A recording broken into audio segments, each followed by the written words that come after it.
I looked around that Something's not dinner right table here. and What is it? realized I Tell was me. completely I can't. alone in It's my too own dangerous. family. She's just being dramatic. They've been inside my house, I whispered. Someone is trying to steal from us. My son Ethan let out a tired sigh and rubbed his forehead. Mom, you're being paranoid again. Vanessa smiled at me the way people smile at someone they no longer take seriously. Liliana, maybe it's time to think about getting some help. Even my granddaughter Sophie couldn't look me in the eyes. My heart shattered quietly inside my chest. Then came the knock at the door. 2 police officers stepped into the dining room. And suddenly, nobody at that table was smiling anymore. If this story touched your heart, please take a moment to like and subscribe. Stories like this remind us how painful it can be when the people we love stop believing us. And I'd really love to hear from you in the comments. Have you ever been misunderstood by your own family? Tell me where you're watching from and what time it is there right now. I read every single comment. 3 years after my husband died, the house still sounded like him. That's the strangest thing about losing someone after 45 years together. They disappear from the world, but somehow they remain inside the walls, in the creak of the hallway floorboards, in the coffee stains on old newspapers, in the quiet hum of the heater at night. Thomas Wells had been gone for 3 winters, but every morning I still reached for the right side of the bed before remembering it was cold. I lived alone in the same 2-story home in Dayton, Ohio, where we raised our boys. The white paint on the porch was peeling now, and the maple tree in the front yard had grown so large it shaded almost half the lawn. Thomas used to joke that the tree would outlive all of us. Some days, I thought he might have been right. I kept myself busy the best I could. I volunteered at the church twice a month. I baked when my nerves got bad. I reread old mystery novels before bed because silence felt too loud otherwise. But grief is a strange roommate. It waits quietly in corners until something tiny brings it rushing back. Like seeing his reading glasses still sitting beside the recliner. Or hearing a song from 1978 in the grocery store. Or watching families laugh together at restaurants while you sit alone with cold coffee. The hardest part wasn't even missing Thomas. It was realizing how quickly people change after death enters a family, especially family. My oldest son, Ethan, used to call me almost every day. When he was younger, he'd stop by after work just to sit at the kitchen counter and complain about traffic or bills or football scores. He used to hug me before leaving, real hugs, not those quick one-armed pats people give when they're already halfway out the door. But after he married Vanessa, little things began shifting. At first, it was subtle. Missed calls, shorter visits, holidays that somehow became too complicated. Then eventually, Ethan only came over when Vanessa came too. And whenever Vanessa entered my house, it felt like someone opening a window during winter. The entire room changed temperature. She was beautiful in the polished magazine cover kind of way. Perfect hair, perfect nails, perfect smile that never quite reached her eyes. Vanessa had a talent for sounding kind while making you feel small. Oh, Liliana, you really shouldn't lift heavy boxes at your age. Oh, Liliana, are you sure you remembered your medication today? Oh, Liliana, maybe let Ethan handle the finances now. It gets confusing. Always gentle, always smiling, always planting tiny seeds. At first, I ignored it. Families are complicated, I told myself. Marriage changes people. Maybe Ethan was stressed. Maybe I was too sensitive. But deep down, I knew something had changed in my son. And the truth was, I missed him terribly. One rainy Thursday evening, I stood at the kitchen sink washing dishes when I noticed headlights outside. Ethan's SUV pulled into the driveway. My heart actually lifted. I dried my hands too quickly and nearly dropped the towel hurrying to the front door. Ethan, I said, smiling, before I even opened it fully. But the smile faded when I saw Vanessa climbing out of the passenger seat behind him. "Hey, Mom," Ethan said distractedly as he stepped inside. Vanessa kissed the air near my cheek. "Liliana, your roses look tired. You should really trim them before winter." Not hello. Not how are you. Just criticism wrapped in politeness. I told myself not to react. "I made chicken soup," I said. "There's plenty." "Oh, we can't stay long," Vanessa replied immediately. Ethan wandered into the living room while scrolling through his phone. I watched him sit in Thomas's old recliner without even realizing what that chair still meant to me. That hurt more than it should have. Vanessa slowly walked around the room, her eyes moving carefully over everything. The bookshelves, the antique clock, the framed photographs. Then her attention landed on the hallway leading toward Thomas's old office. "You still keep his room exactly the same?" she asked. "It's not a room," I answered quietly. "It was his office." She tilted her head sympathetically. Sometimes holding on too tightly can prevent healing. There it was again. That tone, that soft voice people use when speaking to children or patients. Before I could respond, Ethan looked up from his phone. "Mom, Vanessa's just worried about you." I laughed softly, but there wasn't humor in it. "Funny," I said. "Nobody worried about me until your father died." The room fell silent. Ethan sighed heavily. "Can we not do this tonight? Do this." As if grief was an inconvenience, as if loneliness was something embarrassing. Vanessa stepped in smoothly before the tension could grow. "We actually wanted to talk to you about Thanksgiving." "Oh, we thought maybe this year would be easier if we hosted instead," she said carefully. "Less stress for you." I stared at her. For 38 years, Thanksgiving had happened in this house. Thomas carving turkey at the head of the table, football on television, the boys arguing over pie. That house carried memories in every wall. And suddenly, Vanessa wanted to move everything somewhere newer and prettier and easier. "I can still cook," I said. Vanessa smiled again. "Of course you can." But her eyes said something else entirely. Ethan rubbed the back of his neck. "Mom, nobody's saying you can't." But they were. Not directly. That's how it begins sometimes. Not with cruelty, with replacement. Little by little. Decision by decision. Until one day your own life no longer belongs to you. I excused myself and walked into the kitchen before either of them could see the tears gathering in my eyes. I stood there gripping the counter, breathing slowly. Then I heard Vanessa's voice drift from the living room. "She's getting more emotional lately. Quiet, controlled, clinical," Ethan answered in a lower voice. "She misses Dad." "I know," Vanessa replied, "but we should probably start thinking ahead." Thinking ahead.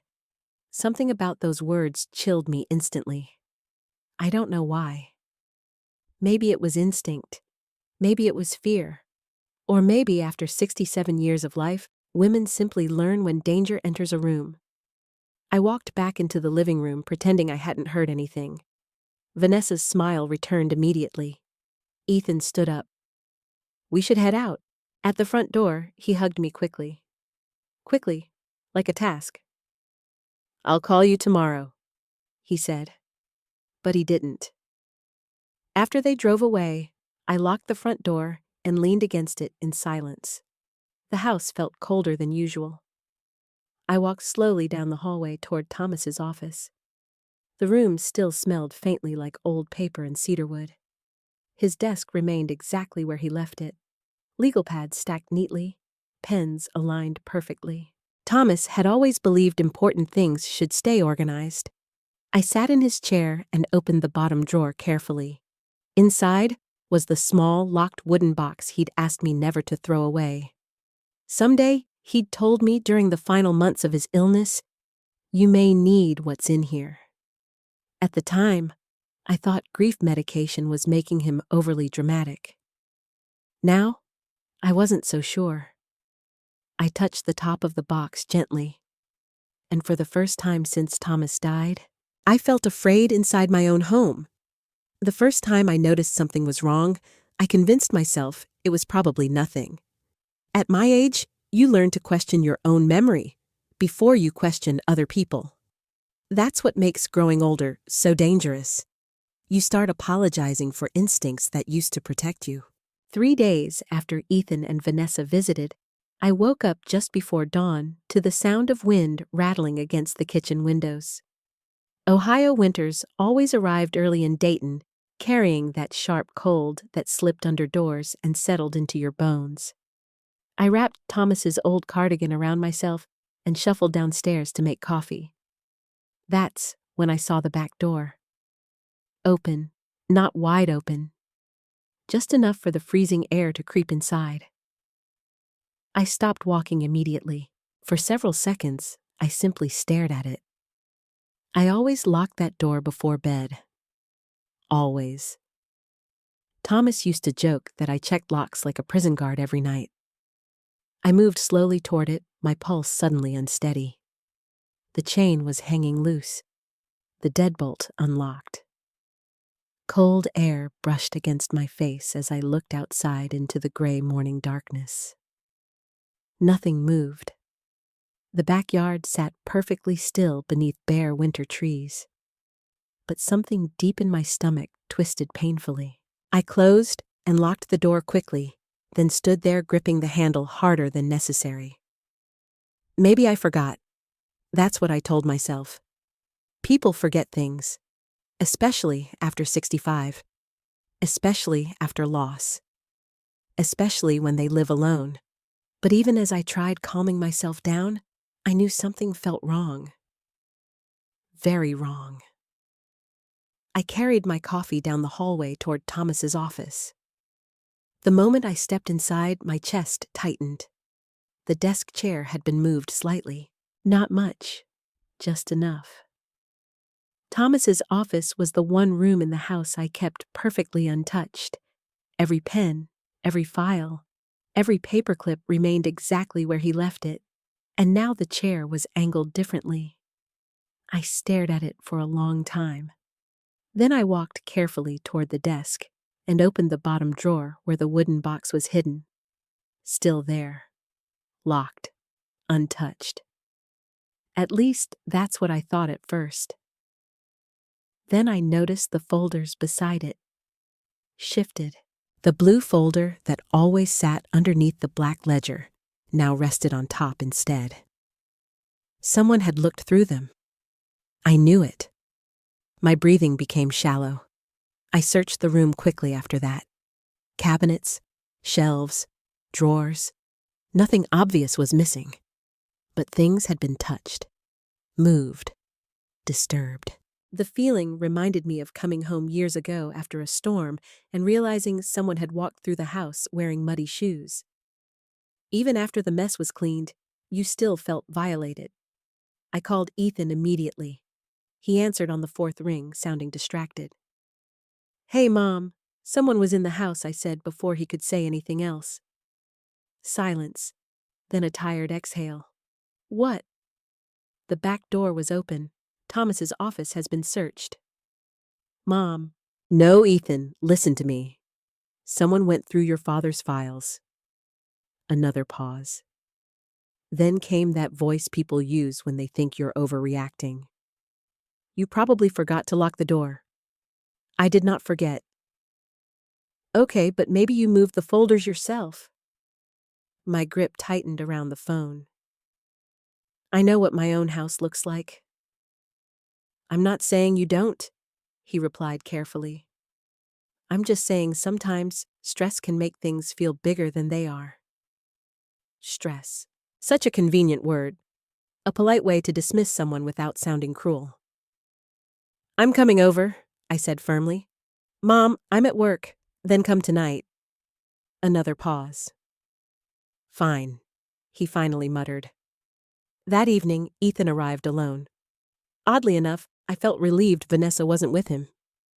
He walked through the house quickly, checking windows and doors like someone completing a chore they didn't believe mattered. "Everything looks fine," he said. "Come look at the office." He followed me down the hallway with visible impatience. I pointed at the desk. The chair was moved. Ethan looked at it blankly. "Mom? It's a chair." The folders were touched. "You probably forgot." I did not forget. His jaw tightened slightly. "Okay. Even if somebody came in, nothing's missing. Yet." That word hung heavily between us. Ethan rubbed both hands over his face. "You've been alone too much." The sentence hurt more than I expected, because part of me feared he might be right.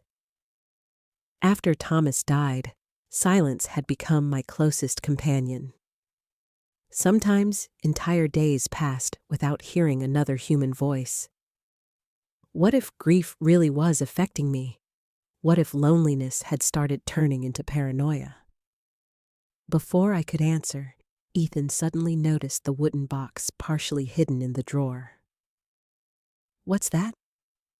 I moved instinctively in front of it. Nothing important. His eyes narrowed slightly. "Dad's stuff." "Yes. You still haven't gone through all this? Some things don't need rushing." Ethan sighed heavily again. "Mom, you can't live inside a museum forever." Museum, that's what my marriage had become to him. A collection of old things taking up space. He left 20 minutes later after promising to check in more often. But his expression told me he wasn't worried about intruders.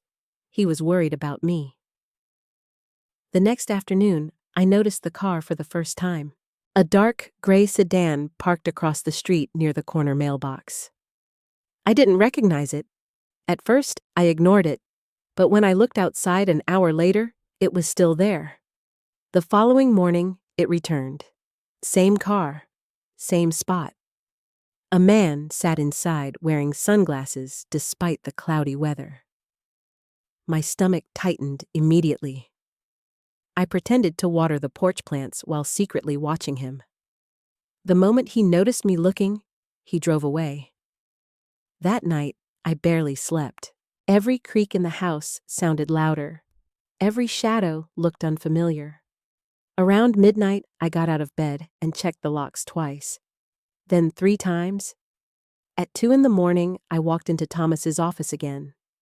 The room felt colder than usual. Moonlight stretched across the desk. I opened the wooden box carefully. Inside were legal documents, property records, bank papers, and a sealed envelope with Thomas's handwriting across the front. "For Liliana only." I touched the envelope but didn't open it. Not yet. Something about it frightened me. The next morning, Vanessa called unexpectedly. That alone was unusual. "Hi, Liliana," she said brightly. "How are you feeling today?" Feeling, not doing. Feeling, like I was a patient being monitored. "I'm fine. I heard you've been upset about someone being in the house." So Ethan told her. Of course he did. There was someone in the house. A soft pause. Then came that gentle voice again. "Liliana, have you thought about maybe talking to someone? Grief counseling can help with anxiety?" There it was. Not concern. Positioning. Tiny suggestions repeated over time until they start sounding like truth. "I'm not confused," I said sharply. "I didn't say you were." But she had, without saying it directly. That's how manipulation works best. It whispers. Never shouts. After we hung up, I stood frozen in the kitchen for a long time. Then I walked to the front window. The gray sedan was back, parked across the street, watching the house. And this time, I was absolutely certain I wasn't imagining it. 2 days later, Vanessa called and announced the family dinner like she was planning a corporate event. "We really need time together," she said warmly over the phone. "Everyone's been stressed lately. Everyone." That word almost made me laugh. The only person truly stressed was me, and somehow, I was also the only one nobody believed. "I don't know if I'm up for hosting," I told her carefully. "Oh, nonsense," Vanessa replied immediately. "This house has always been the center of the family." The sentence sounded sweet on the surface, but something about it unsettled me deeply, because Vanessa never cared about family traditions before. For the past 3 Thanksgivings, she'd complained about my old dining chairs, my crowded kitchen, my outdated serving dishes. Now suddenly, she wanted everyone gathered in my home, at my table, around my memories. "We'll handle everything," she continued smoothly. "Food, wine, cleanup. You just relax." Relax. Another word people use when they want control. "When is this dinner?" I asked. "Saturday night. 3 days away." Before I could answer, she added casually, "Caleb's coming too." That surprised me. Thomas and I used to joke that our younger son Caleb was born suspicious. Unlike Ethan, Caleb never trusted charm easily. He asked questions. He noticed details. Vanessa and Caleb tolerated each other but barely. The idea that she invited him willingly felt strange. "Fine," I finally said quietly. "Wonderful," Vanessa answered. "Oh, and Ethan mentioned you've been anxious lately. We'll make this a peaceful evening." Anxious. There it was again. Not afraid, not concerned. Anxious. A word that slowly turns a woman's instincts into symptoms. After we hung up, I stood in the kitchen staring at the wall for nearly a minute.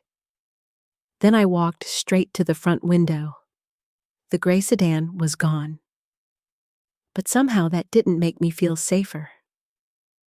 That afternoon, I decided to clean the dining room before the weekend.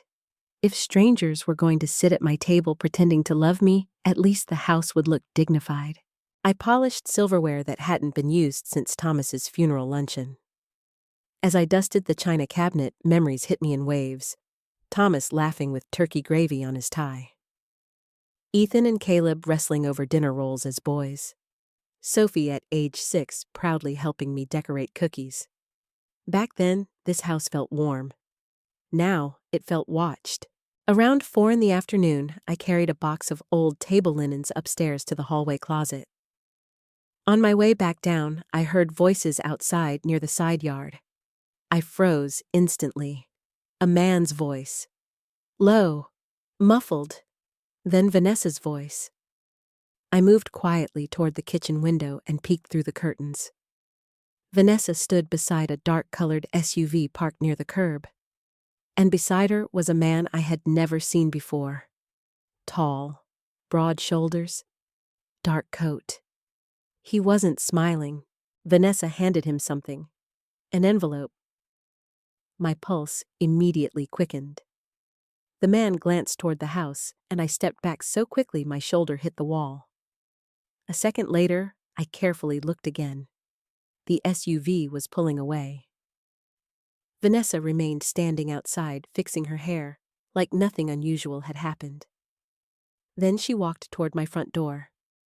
By the time I opened it, she wore that same polished smile. "Liliana," she said brightly. "I was nearby and thought I'd stop in." I stared at her. "You didn't mention you were coming." "Oh, I know. I just wanted to check on you." Her eyes drifted briefly past me into the hallway. Scanning. Searching. I noticed immediately. "Who was the man outside?" I asked. Her expression didn't change. "What man? The man you were talking to?" A tiny pause. Barely noticeable. Then she laughed softly. "Oh, that was nobody. Just someone helping Ethan with a business issue." Business issue? Another vague answer. Another smooth deflection. She stepped inside before I invited her. I hated that. Thomas always believed entering someone's home without permission revealed character. Vanessa wandered slowly through the dining room. "You've kept this place exactly the same," she murmured. "It's my home." "Of course." Again that tone, agreeing without agreeing. Then her eyes landed on the hallway leading toward Thomas's office. "You still go in there every day?" she asked. "Yes. Doesn't it make moving on harder?" The question pierced me. People who truly understand grief never ask you to move on. "I'm not trying to erase my husband," I answered coldly. Vanessa tilted her head sympathetically. "Nobody's asking you to erase him." But again, it felt like they were. Little by little. Memory by memory. She followed me into the kitchen while I made tea neither of us really wanted. "You know," she said casually, "Ethan worries about you living alone." "I've lived alone for 3 years. I know. But lately—" She hesitated carefully. "You've seemed frightened." "I have reasons." "Liliana?" Her voice softened. "Sometimes after major loss, people can become suspicious of things that aren't really happening." There it was. Finally. Not directly calling me unstable, just carefully leading the conversation there. I stared at her across the kitchen counter. "Do you think I'm imagining things?" "No," she said quickly. "I just think stress can affect perception." Perception. Not reality. Perception. The woman could turn manipulation into poetry. Before I could respond, she smiled brightly again. "Oh, I almost forgot." She reached into her purse and pulled out a folder. My stomach tightened instantly. "What's that? Nothing serious?" she said lightly. "Just some emergency contact paperwork Ethan thought would be smart." I didn't touch it. "What kind of paperwork?" "In case something ever happens medically." I stared at the folder without opening it. "No." Her smile flickered slightly. "You haven't even looked at it." I said no. For the first time since I'd known her, a flash of irritation crossed Vanessa's face. Only for a second. But I saw it. Then the sweetness returned instantly. "Of course," she said softly. "I just worry because you've been forgetting things." My chest tightened. "I am not forgetting things. No one's attacking you." But that was exactly what it felt like. An attack disguised as concern. She left 20 minutes later after kissing my cheek again. The second her car disappeared down the street, I locked every door in the house. Then I picked up the folder she'd left behind on the kitchen counter. My hands trembled slightly as I opened it. Inside were medical release forms, financial authorization forms, temporary decision-making agreements. My breath caught painfully in my throat. There, buried in the stack, was a phrase that made my entire body go cold. Cognitive decline concerns. I sat down slowly at the kitchen table. Suddenly, all the little comments made sense. The concern, the anxiety talk, the memory comments. They weren't random. They were building something. A narrative. I grabbed the folder tighter. Then another terrifying realization hit me. If Vanessa was already preparing paperwork, then this had started long before I noticed the open door, long before the gray sedan, long before Ethan began doubting me.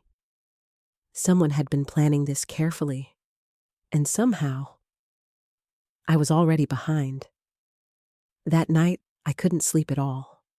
Around midnight, I walked quietly into Thomas's office again and stared at the wooden box hidden in the drawer. Then I finally noticed something I'd missed before. One of the sealed envelopes inside had been opened previously and carefully resealed. I didn't sleep at all that night. Every sound inside the house made my body tense. The refrigerator humming, branches scraping against the siding, the heater clicking on. At one point, around 3 a.m, I actually got out of bed and walked through the entire house, carrying Thomas's old flashlight like some frightened child. But fear changes people, especially when no one believes you. By sunrise, I had already made a decision. I was going to talk to Ethan alone. Not with Vanessa beside him. Not with her soft voice twisting every conversation. Just me and my son, the way it used to be. I called him around 9. "Can you come by tonight?" I asked quietly. A pause. "Why I need to talk to you?" Another pause. "Then is this about the house again?" The way he said it hurt, like my fear had become an inconvenience. "Yes." He sighed heavily into the phone. "Mom, please." Silence stretched between us. Finally, he answered fine. After work. The entire day crawled by painfully slowly. I tried distracting myself by baking banana bread, but I burned the first loaf because I kept staring out the kitchen window, expecting that gray sedan to return. It never did. Oddly enough, that frightened me even more. By 6:30 that evening, Ethan arrived. Alone. For a moment, relief washed over me. Maybe this conversation still had a chance. He stepped inside, wearing his winter coat and loosened tie, looking exhausted already. "You okay?" he asked automatically. No warmth behind it, just routine politeness. "I made coffee. I can't stay long." "Of course not." We sat at the kitchen table where I used to help him with math homework when he was 10 years old. Back when he trusted me. Back when I trusted him, too. For a few seconds, neither of us spoke. Then I slid the folder Vanessa left across the table toward him. His eyes narrowed immediately. "What's this?" "She brought it here yesterday." He opened it slowly. As he flipped through the pages, his expression became guarded. "It's just precautionary paperwork." "Precautionary for what? In case something happens medically." "Why does it mention cognitive decline?" His jaw tightened. "Mom, it's standard wording." "No, it isn't." He rubbed his forehead again, already irritated. "You're making this bigger than it is." I stared at him in disbelief. "Someone has been inside my house. Your wife is bringing legal paperwork about my mental condition. There's a strange man meeting her outside my home. And you think I'm overreacting?" His expression shifted instantly at that. "What strange man?" I leaned forward. "So, she didn't tell you? Tell me what I saw her outside with someone 2 days ago?" Tall man, dark coat. They were exchanging envelopes. Ethan stared at me for a moment before letting out a short laugh of frustration. "Mom, seriously, I'm serious. You've built this entire conspiracy in your head." My chest tightened painfully. "This is not in my head." "Yes, it is," he snapped suddenly. The force in his voice stunned me silent. Ethan immediately looked away, guilty for losing his temper. But the damage was already done. I swallowed hard before speaking again. "Do you honestly think I'm losing my mind?" His silence answered before his words did. "That's not what I said." "But you're thinking it." "No," he replied quickly. "I think you're lonely. I think Dad's death hit you harder than you admit." Tears burned behind my eyes. "You think grief made me stupid?" "No one said stupid." "Then what exactly are you saying, Ethan?" He stood up abruptly and walked toward the sink, frustrated. "I'm saying you're seeing danger everywhere. Because there is danger." He laughed bitterly. "Mom, there are no intruders. Nobody's after your house. Nobody's plotting against you. You don't know that." "Yes, I do." How he turned around sharply. "Because Vanessa would never do something like that." There it was. Not logic, not evidence. Faith. Complete blind faith in his wife. I looked at my son standing in my kitchen and suddenly realized something horrifying.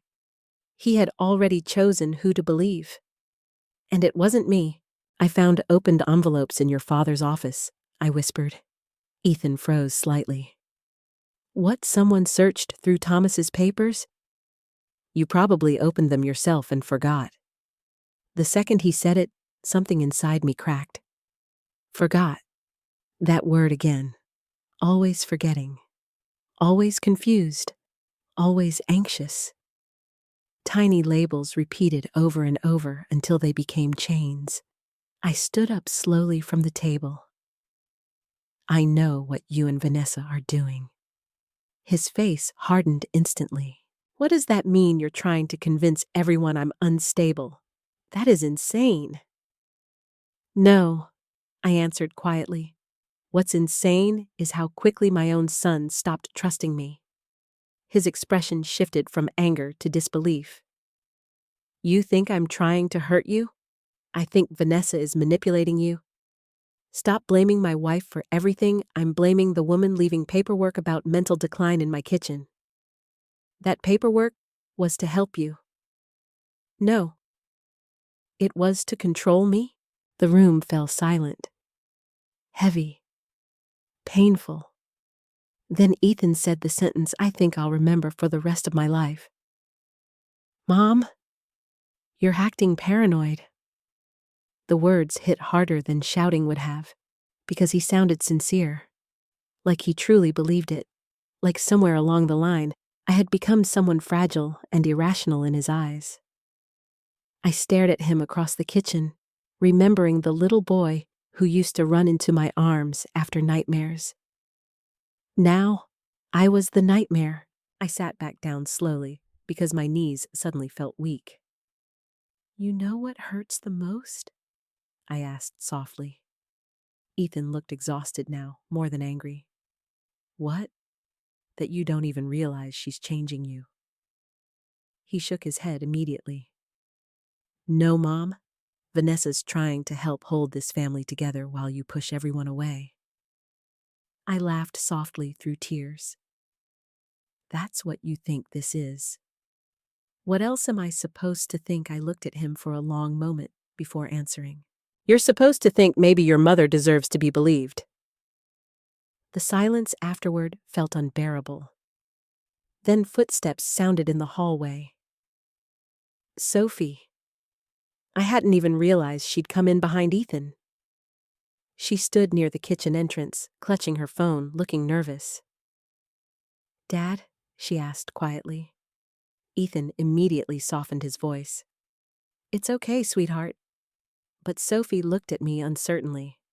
Not lovingly, not comfortably, carefully, like she wasn't sure what version of me she'd find. That hurt more than Ethan's words somehow. Sophie, I whispered, do you think I'm crazy too? Her eyes widened instantly. No, but hesitation followed immediately after. And hesitation can break a heart just as deeply as cruelty. She looked at her father helplessly. Mom says stress can make people imagine things. There it was again. Vanessa's voice.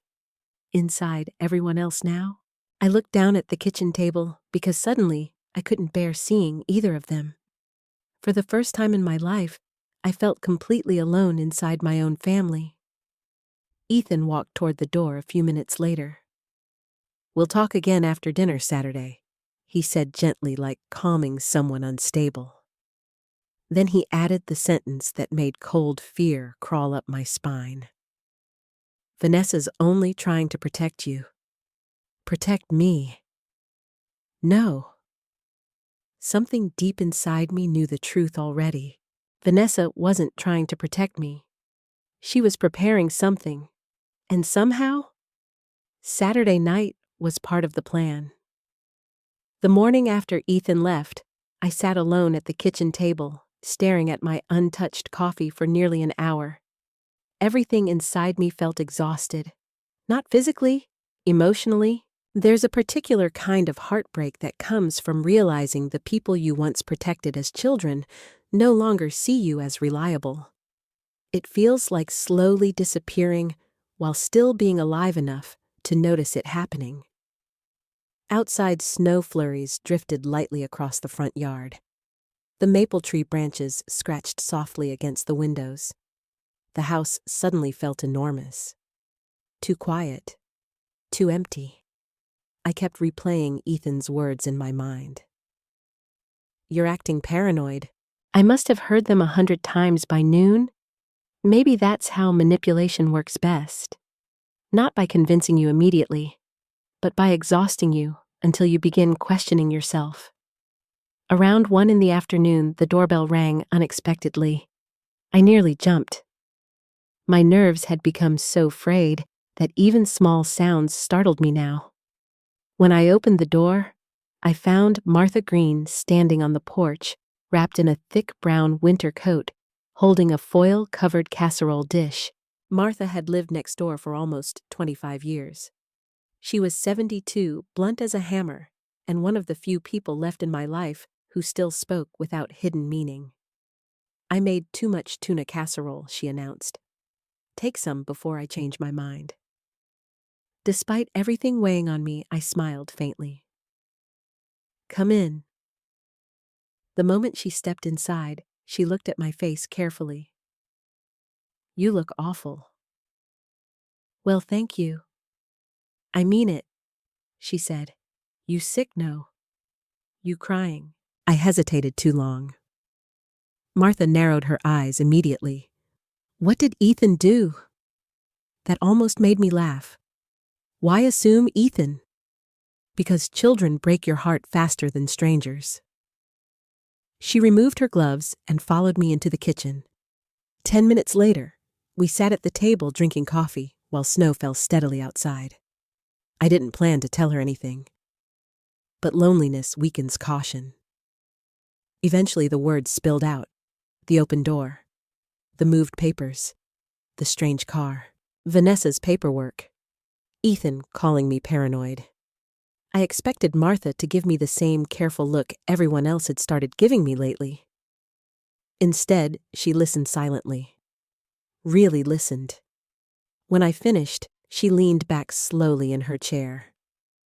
"Well, she said, you're not crazy." My eyes burned unexpectedly. 3 simple words. You're not crazy. I didn't realize how badly I needed someone to say them until that moment. Martha sipped her coffee calmly. "Actually," she continued, "I was going to mention something yesterday." A chill crept down my spine instantly. "What?" She glanced toward the window. "I saw somebody coming out of your house Tuesday afternoon." Every muscle in my body tightened. "What?" Martha nodded firmly. "Tall guy, dark jacket." I thought maybe Ethan hired somebody for repairs until I realized the man kept looking around like he didn't want to be seen. My pulse began pounding. What did he look like? Big shoulders, dark hair, mean face. Greg. It had to be him. When was this? Maybe around 4:30? That was the exact time I'd been grocery shopping. "He used a key?" I asked quietly. "No, at least I don't think so." Martha frowned, thinking. Looked more like someone let him in. My stomach dropped. Someone let him in. Vanessa. Martha leaned closer across the table. "Liliana. What exactly is going on?" For a second I considered lying, pretending everything was fine. But I was too tired for pretending anymore. "I think someone's trying to take this house." The words sounded insane out loud, even to me. But Martha didn't laugh. Instead, she asked the question nobody else had asked. "Do you have proof?" I hesitated. Then I stood slowly and walked toward Thomas's office. Martha followed me quietly. The room suddenly felt different with another person inside it. Less haunted somehow. I opened the desk drawer and removed the folder containing the paperwork Vanessa had left.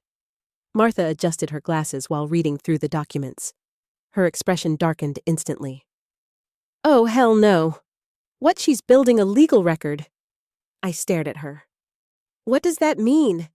It means somebody wants documentation saying you're mentally unstable?"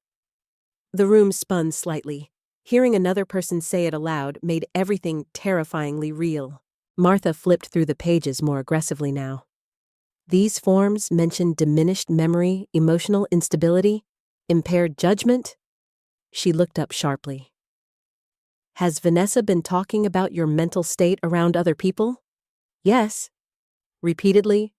Yes. Martha slammed the folder shut. That woman's laying groundwork. I sat down heavily in Thomas's chair. Suddenly my fear no longer felt abstract.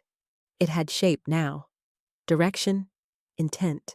Martha walked slowly around the office while thinking. Then she stopped near the filing cabinet. Did Thomas leave financial records? Yes. Property documents, yes. Anything valuable? I thought carefully before answering. Thomas handled most of our legal paperwork himself. He always said keeping copies mattered. Martha crossed her arms. Then that's what they're after. A terrible silence settled over the room. Then Martha noticed the opened envelope sitting separately on the desk. What's that? I found it resealed. Open it. I haven't been able to. Liliana. My hands trembled slightly as I picked it up. Thomas's handwriting across the front nearly shattered me all over again. For Liliana only. Slowly, I opened it. Inside was a folded document and a handwritten note. The note read, "If anyone ever pressures you about this house, do not sign anything without Daniel Harper present." My breath caught painfully. Beneath the note sat legal documents stamped with official seals. I didn't fully understand them yet, but Martha immediately pointed to one section. Wait. She leaned closer. This mentions conservatorship protection. The word sent ice through my veins. Conservatorship, control, authority, power over another person's finances and decisions. My hands started shaking harder now. Thomas knew. Somehow before he died. Thomas knew this might happen. Martha looked genuinely alarmed now. You need a lawyer immediately. I don't even know who to trust anymore. Trust your husband, she said firmly. He clearly saw something coming. We spent the next hour carefully examining every document inside the wooden box. Property records, trust documents, legal correspondence. Then finally, buried beneath old insurance papers, I found something else. A photocopied transfer form. My signature appeared at the bottom. Except, it wasn't my signature. It was close enough to fool strangers, but not close enough to fool me. I stared at it in horror. Someone had already practiced forging my name. Martha whispered the thought I was too terrified to say aloud. This wasn't random. No, it wasn't. This had been planned carefully, slowly, quietly, piece by piece. And suddenly another horrifying realization hit me. Saturday night's family dinner wasn't just a dinner anymore. It was a deadline. I called Daniel Harper the next morning at exactly 8:15. I remember the time because my hands were shaking so badly, I almost dropped the phone while dialing. Thomas had trusted Daniel for over 30 years. He handled everything from our will to property taxes to the paperwork for Thomas's small construction business before retirement. If there was one person outside the family my husband trusted completely, it was him. Still, when the receptionist answered, my throat tightened unexpectedly. What if I'm wrong? I asked Martha quietly before the call connected. Martha looked at me like I'd lost my mind. Liliana, somebody forged your signature. Right, I kept forgetting that part. Fear has a strange way of making obvious truths feel uncertain. A moment later, a calm, older voice came through the receiver. Daniel Harper speaking. Daniel. It's Liliana Wells. There was immediate warmth in his tone. Liliana, how are you holding up? The kindness nearly made me cry right there in my kitchen. Not very well. A pause. Then his voice shifted slightly. What happened? I looked toward Martha before speaking. Then I told him everything. The open door, the searched office, Vanessa's paperwork. the forged signature, the strange man, the family dinner. Daniel didn't interrupt once. When I finally finished, silence stretched across the line for several long seconds. Then he asked quietly, "Did Thomas's envelope mention me specifically?" "Yes." Another pause. I was afraid of this. Cold spread through my chest instantly. "What do you mean?" Liliana Daniel said carefully. "Your husband had concerns before he passed away." I gripped the edge of the kitchen counter harder. Concerns about what about Ethan? The words hit me like ice water. "No," I whispered immediately. "Ethan would never." "I'm not saying Ethan planned anything," Daniel interrupted gently. But Thomas worried Ethan was too trusting, especially where Vanessa was concerned. Martha folded her arms tightly nearby. I closed my eyes. Thomas had seen this coming. Somehow he had seen all of it before I did. "Why didn't he tell me?" I asked softly. "He didn't want to poison your relationship with your son unless absolutely necessary." That sounded exactly like Thomas. Always protecting everyone, even while dying. Daniel continued carefully. "Toward the end of his illness, Thomas became very focused on safeguarding the house and your finances." I sat down slowly at the kitchen table. "What exactly did he do?" "There's a trust attached to the property. I know about the trust." "No," Daniel said quietly. "You know part of it?" A chill moved through me. "What does that mean?" "It means Thomas included additional protective clauses?" I glanced toward Martha. Neither of us spoke. Daniel lowered his voice slightly. "Liliana, has anyone pressured you to sign documents yet?" "Yes. Have you signed anything?" "No." "Good. Listen to me carefully now." His tone became firm in a way I'd rarely heard before. "Do not sign anything, not medical forms, not financial forms. Nothing." Fear curled deeper inside my stomach. "Daniel, what's happening? I think someone may be preparing to argue that you're mentally unfit to manage your own affairs." Even though Martha had already said it yesterday, hearing it from Daniel made the threat feel horrifyingly official. I suddenly couldn't breathe properly. "They can't do that. They can try." I pressed my hand against my chest. "But Ethan wouldn't," Liliana Daniel interrupted softly. "People rarely believe they're hurting family when manipulation happens gradually." The sentence crushed me because deep down, I knew he was right. Daniel sighed heavily on the phone.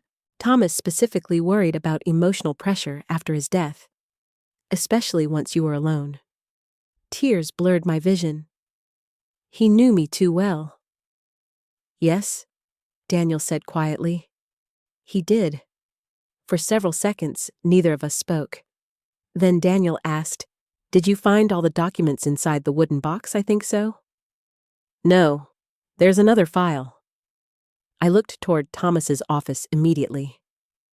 "What file?" "Dark green folder, marked under property records." Martha and I hurried into the office while keeping Daniel on speakerphone. My hands shook as I searched the cabinet. Finally hidden behind old insurance binders, I found it. Dark green. Exactly where Daniel said. "Oh my God," Martha whispered. Inside were copies of property deeds, trust agreements, and handwritten notes from Thomas. One note stood out immediately. "If anyone attempts to remove Liliana's financial independence through coercion or fraudulent medical claims, all inheritance distributions connected to the family trust are suspended pending investigation." I stared at the sentence in shock. "Daniel?" "Yes. What does this mean?" "It means Thomas built legal protections specifically against manipulation." I sat heavily in Thomas's desk chair again. My husband had known. Not imagined. Known. Suddenly, memories began replaying differently inside my mind. Vanessa insisting on helping with finances after Thomas died. Vanessa asking detailed questions about the house. Vanessa encouraging Ethan to simplify things. All those tiny moments I dismissed. Daniel's voice pulled me back. There's something else you need to know. Fear returned instantly. What the trust only remains fully protected while you're considered mentally competent. The room went silent. Martha swore quietly under her breath. Now everything made sense. Every comment, every accusation, every gentle little suggestion about confusion and memory problems. They weren't random concerns. They were building a legal case. I suddenly felt nauseous. They're trying to take the house. Yes, Daniel answered bluntly. I believe they are. The words shattered whatever denial I still had left. I lowered my face into my hands. My own family. Daniel's voice softened again. Liliana listened carefully. Ethan may not fully understand what Vanessa is doing, but he believes her. Yes, that's enough to destroy me. Silence. Painful silence. Finally, Daniel spoke again. I want you to bring all documents to my office Monday morning. There may not be a Monday morning, Martha muttered darkly. Daniel heard her. What's happening? Saturday, I explained the dinner invitation. Another long pause followed. Then Daniel said something that made every nerve in my body tighten. I don't think the dinner is social. What do you mean, I think they expect you to sign something? Martha looked furious now. I knew it. Daniel continued calmly. Liliana, do not confront them yet. They already think I'm unstable. Exactly. Emotional reactions help them. I swallowed hard. What should I do? Stay calm. Say nothing about the trust. And whatever happens, his voice became extremely serious. Do not let them isolate you during that dinner. After we hung up, the house felt eerily still again. Martha paced the kitchen while muttering angrily under her breath. I sat motionless at the table, staring at Thomas's handwriting.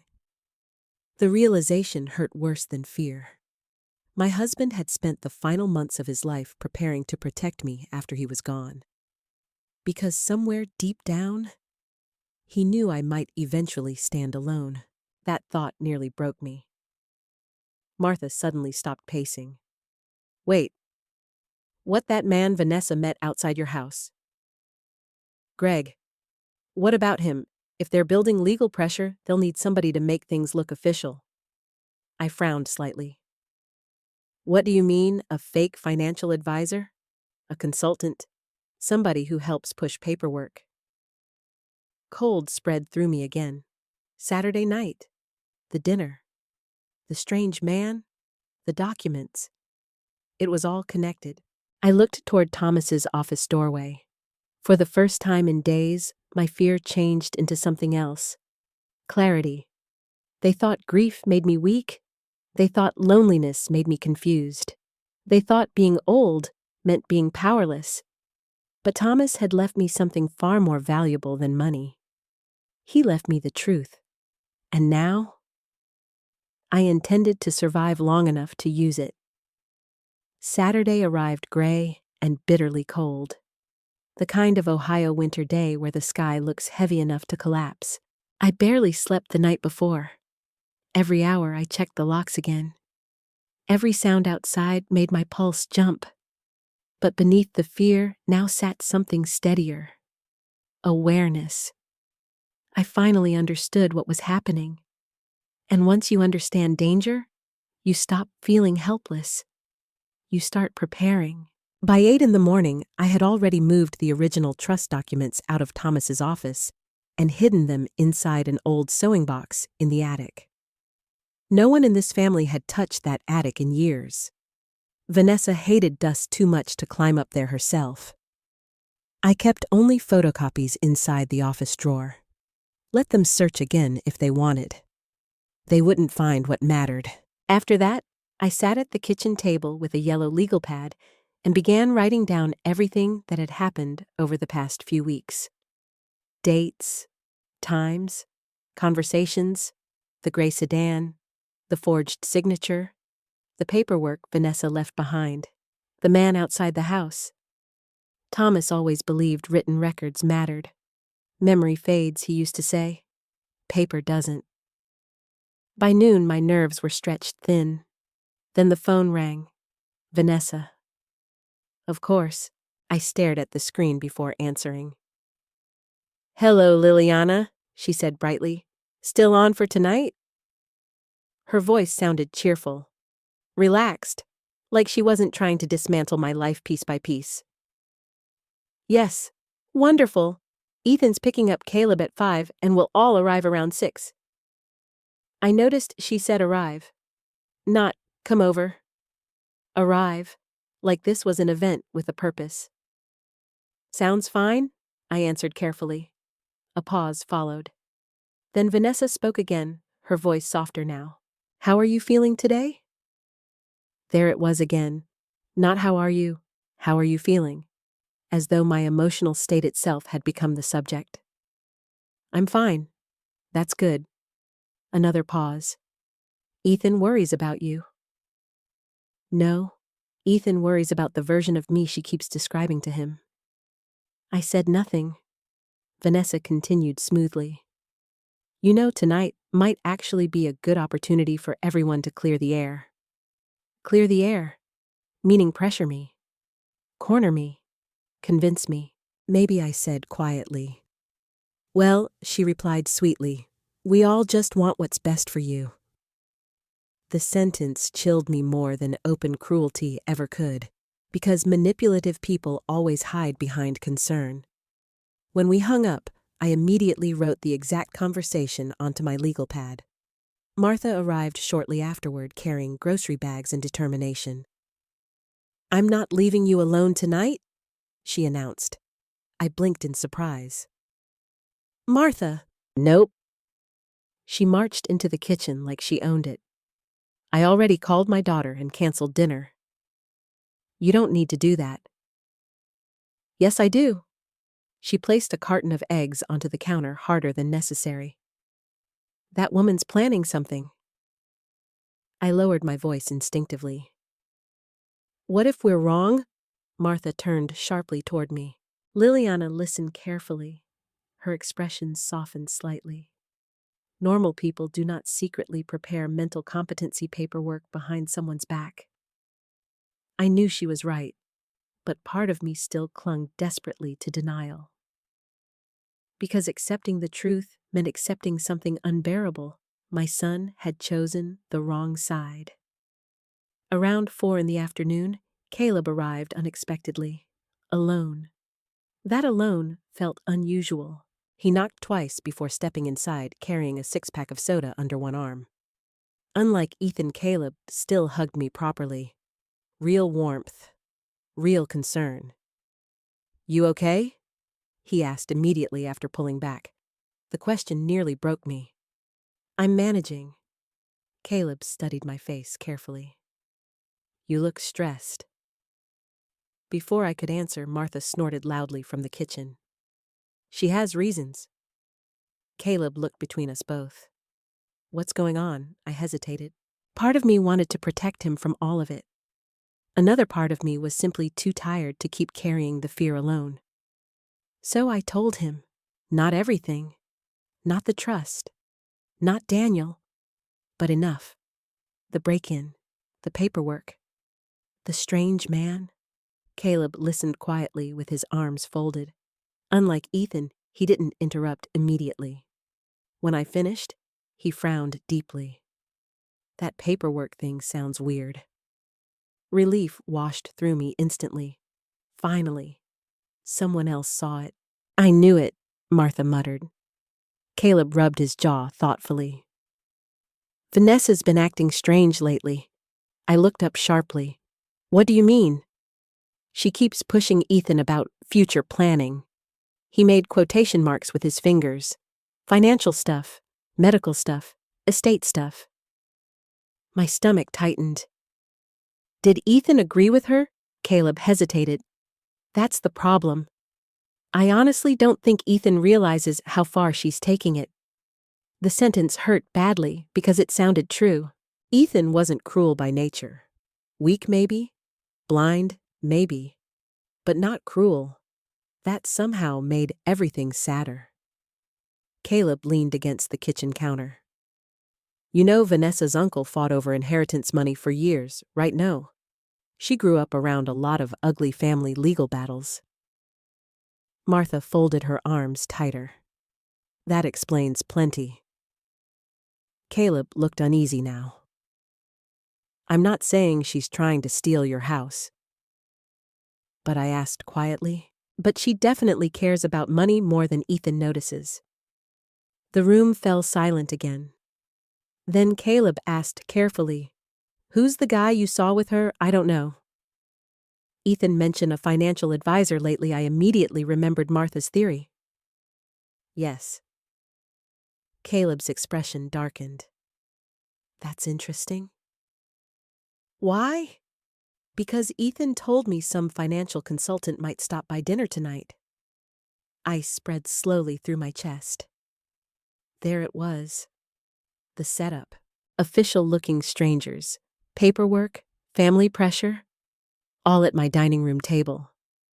Caleb must have seen the fear on my face because his tone softened immediately. Hey. He stepped closer. You don't have to sign anything tonight. I know. You sure? I looked at him carefully. Do you think they'd really push that far? Caleb hesitated too long. And that hesitation answered everything. By 5:30, twilight had already darkened the neighborhood outside. Snow flurries drifted across the windows while Martha helped me prepare the dining room. The table looked beautiful. Candles, polished silverware, Thomas's favorite navy tablecloth. It hurt knowing what this dinner truly was beneath the surface. Not family. Strategy. At exactly 6 o'clock, headlights appeared outside. My body instantly tensed. Ethan's SUV pulled into the driveway first. Another unfamiliar dark vehicle followed behind it. I froze. Greg. Martha quietly squeezed my arm. Stay calm. The front door opened moments later. Voices filled the hallway. Vanessa entered first wearing an expensive cream-colored coat and that same flawless smile. Liliana, she said warmly, kissing my cheek. Everything smells wonderful. Behind her came Ethan, then Sophie, then Caleb, and finally, the man from outside my house. Tall, dark coat, controlled expression. Greg Turner. Vanessa smiled brightly as she gestured toward him. Oh, and this is Greg. He's been helping us with some financial planning ideas. Greg extended his hand toward me. His eyes looked cold. Professional, careful, the kind of eyes that measured people. I forced myself to shake his hand anyway. For one brief second, he held my gaze too long, almost like a warning. And in that moment, I knew with absolute certainty. Tonight was not a family dinner. It was an ambush. The strangest thing about betrayal is how normal it looks in the beginning. People still smile. They still compliment your cooking. They still ask you to pass the bread. And somehow, that makes it even worse. Because evil rarely announces itself loudly at first. Sometimes, it sits politely at your dining room table. I stood near the stove, pretending to focus on dinner, while secretly watching everyone move through the kitchen. Vanessa uncorked wine bottles with practiced elegance, laughing softly at things Ethan said. Sophie scrolled through her phone between helping set plates on the table. Caleb lingered nearby with the tense expression of someone slowly realizing he'd walked into the wrong situation. And Greg Turner? Greg watched everything. Not openly, professionally. The way a man watches a negotiation before the contracts appear. Every instinct inside me screamed that he did not belong in my house. Yet there, He stood beside my china cabinet, smiling politely at family photographs. "That your husband?" he asked, pointing toward a framed picture of Thomas. "Yes." Greg nodded slowly. "He looks like a smart man." The comment sounded harmless, but something about the way he said it unsettled me deeply. Before I could answer, Vanessa stepped smoothly beside him. "Thomas handled all the financial planning himself," she explained casually. I looked at her sharply. "Why was she discussing finances already?" Greg gave a sympathetic nod. "That can make transitions difficult after loss." Transitions, another carefully chosen word.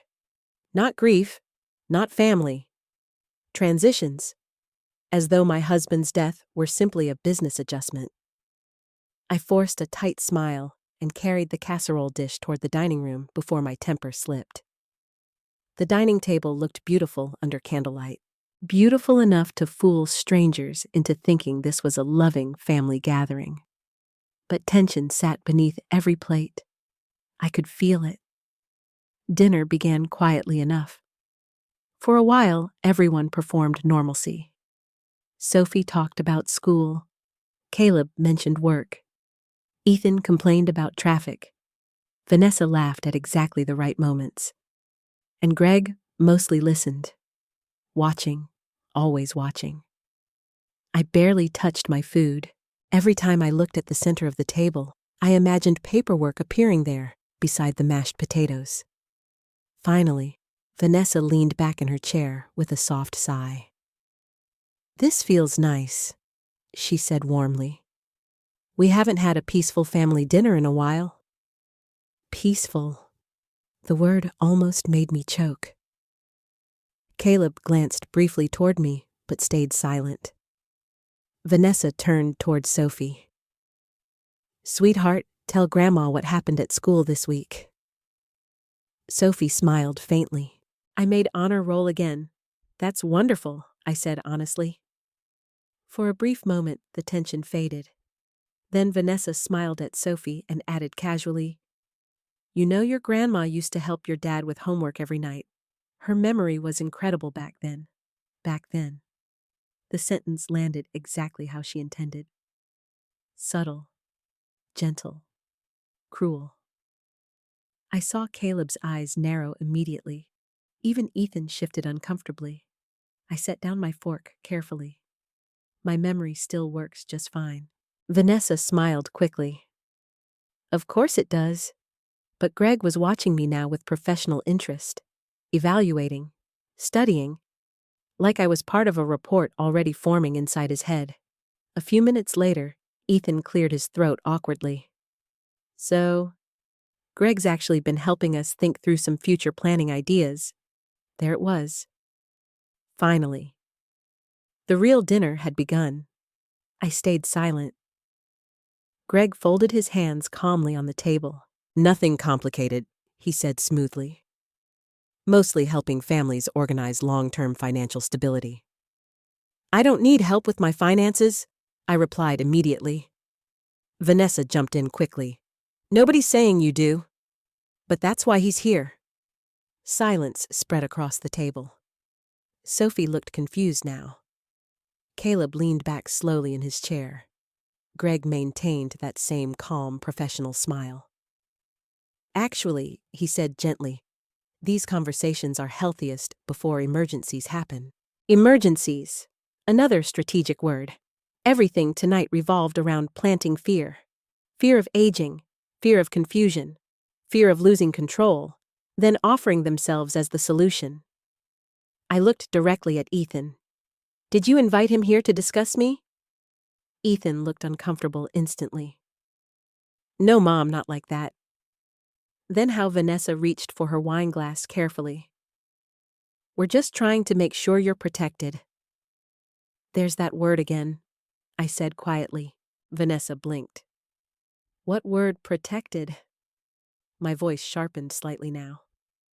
"You keep talking about protecting me like I'm incapable of protecting myself.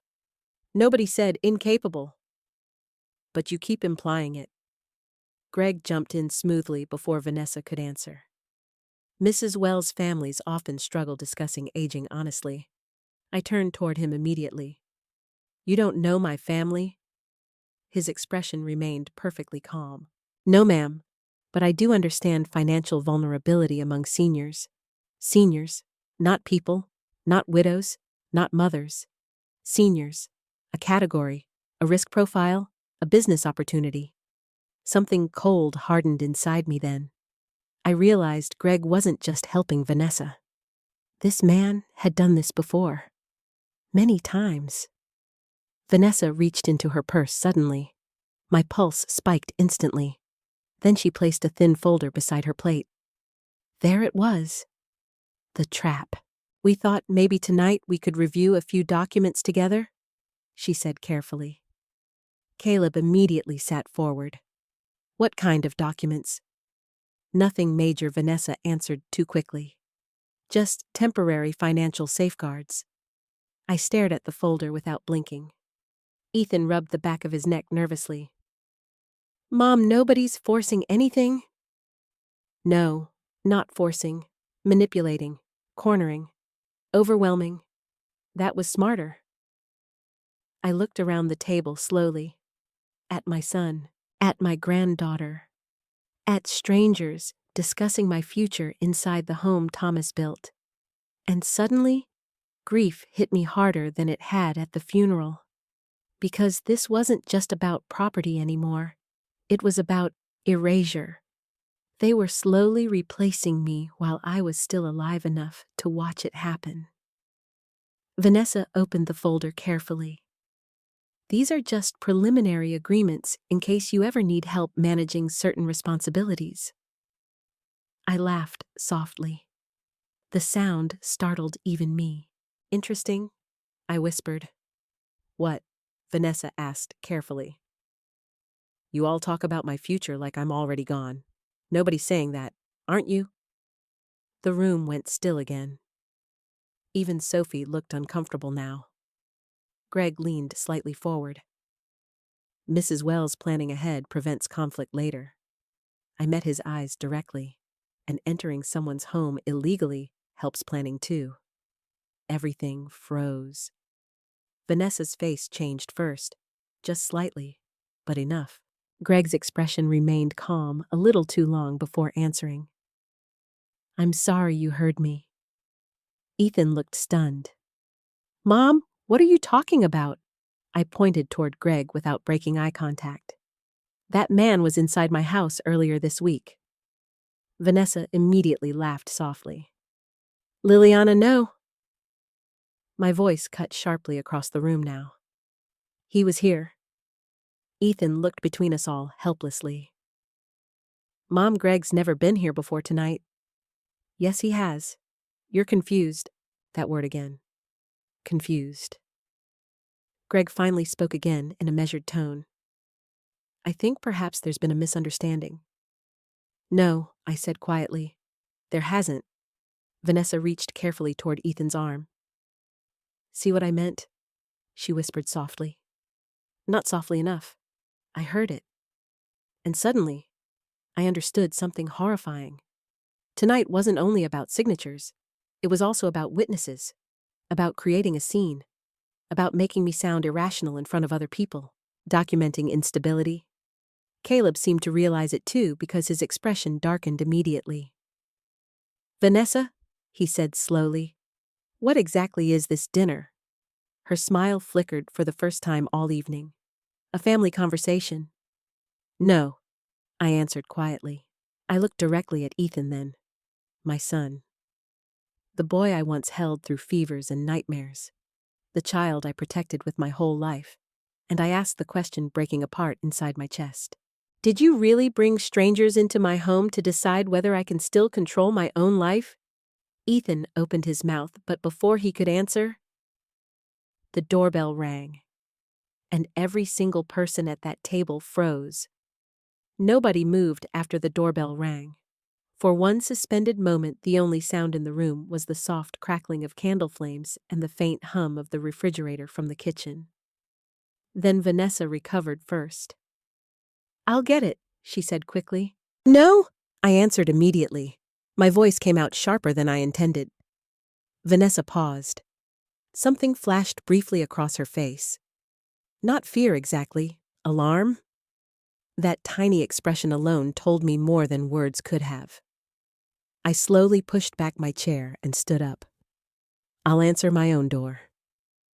Ethan rubbed both hands over his face again, exhausted and frustrated. Mom, nobody's attacking you. I looked at him sadly. That's the problem, Ethan. He frowned. You don't even see it happening. Without waiting for a response, I walked toward the front hallway. Every nerve in my body felt stretched painfully tight. Part of me thought maybe it was Daniel. Maybe Martha had called someone. Maybe when I opened the door, nobody stood there. Only cold wind and falling snow. I stared at the empty porch in confusion. Then I looked down. A plain, white envelope rested near the welcome mat. My pulse quickened instantly. I bent down slowly and picked it up. No name, no address, just a sealed envelope. From the dining room behind me, I felt everyone watching. I closed the door carefully before turning around. What is it? Ethan asked. I don't know. Vanessa stood now too, her expression carefully controlled. Probably just a neighbor dropping something off. Maybe. But something deep inside me knew otherwise. I carried the envelope back to the dining room table slowly. Nobody sat anymore. The entire atmosphere had changed. The fake warmth was gone now. All that remained was tension. I opened the envelope carefully. Inside was a single folded sheet of paper, 3 typed sentences. Stop digging through Thomas's files. Sign the papers tonight, or things get worse. Ice flooded my entire body. Caleb stepped closer immediately. What the hell is that? I couldn't answer. Vanessa's face had gone pale. Ethan took the paper from my trembling hands and read it quickly. Then he looked stunned. What is this? I stared directly at Vanessa. You tell me. Are you serious? She snapped suddenly. There it was, the mask slipping. Real anger, real panic. You think I wrote this? I think somebody involved in this dinner did? Greg finally stepped forward again with that same maddening, calm expression. Mrs. Wells, this is exactly why emotional assumptions become dangerous. I turned toward him sharply. Dangerous. Yes.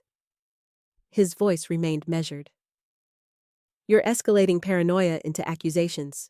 Paranoia. The word snapped something inside me. No, I said quietly. What's dangerous is everyone in this room pretending I'm crazy while threatening notes appear on my front porch. Ethan looked overwhelmed now. Mom, nobody here threatened you. How do you know? Because this is insane? I stared at my son. There it is, again. What you keep using that word. He threw his hands up helplessly. Because none of this makes sense. It makes perfect sense. Vanessa folded her arms tightly. Liliana, you're frightening, Sophie. I looked toward my granddaughter. Sophie stood frozen near the wall, eyes wide with confusion and fear. Not fear of Vanessa. Fear of me. That realization broke my heart all over again. I softened my voice immediately. Sophie, sweetheart, I'm not trying to scare you. Vanessa stepped protectively beside her daughter. You see, she whispered softly toward Ethan. This is exactly what I was talking about. My stomach dropped. She was still doing it, even now, using every emotional moment as evidence. Caleb suddenly spoke sharply. Enough! Everyone turned toward him. His expression looked darker than I'd seen all night. You all keep talking around the issue, he said slowly. So let's say it clearly. Nobody answered. Caleb looked directly at Vanessa. Did you bring Greg here to get Mom to sign something tonight? Vanessa blinked. Of course not. That's not what I asked. Ethan immediately jumped in. "Caleb, stop." "No," Caleb answered firmly, "because something's seriously wrong here." Relief flickered briefly through me. Finally, someone else saw it. Vanessa's polished calm began cracking now. "We're trying to help her." With what exactly Caleb demanded, with planning ahead for what Vanessa hesitated, just long enough. Then Greg stepped smoothly into the silence again.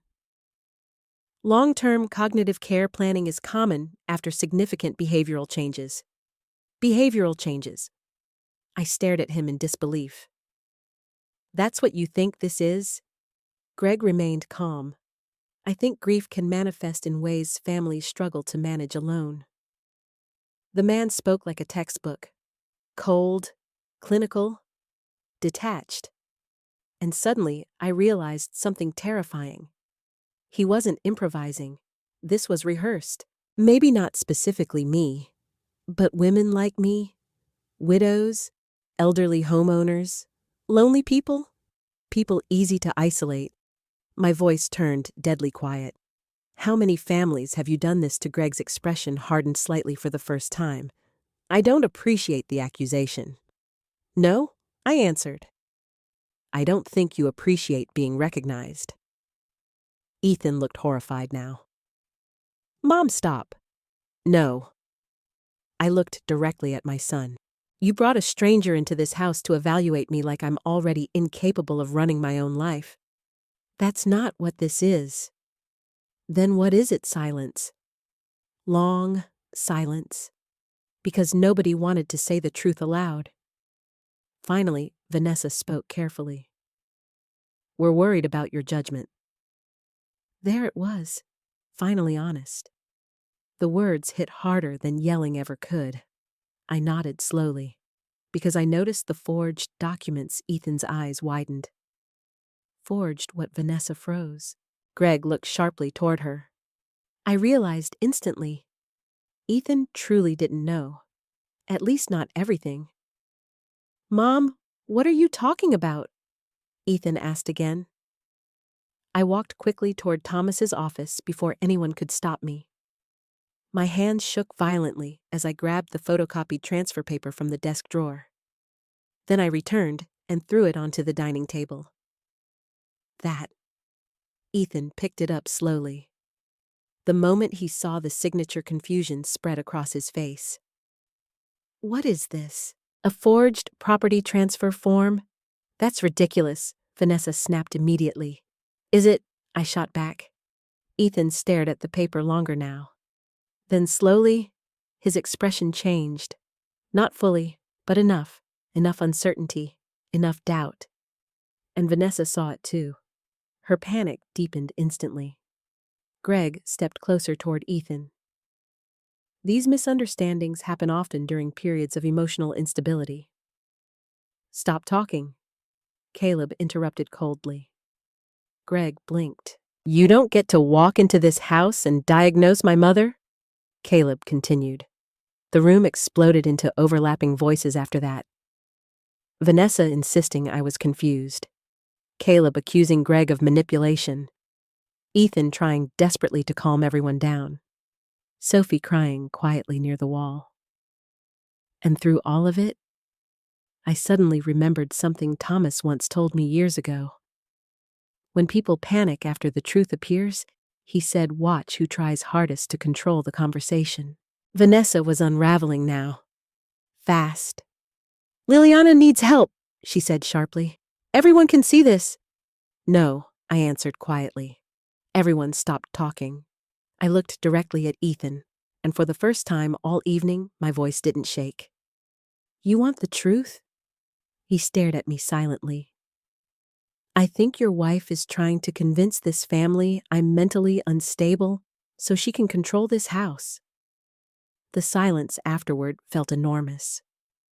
Ethan looked stunned. Vanessa looked furious. Greg looked calculating. And Sophie? Sophie looked terrified.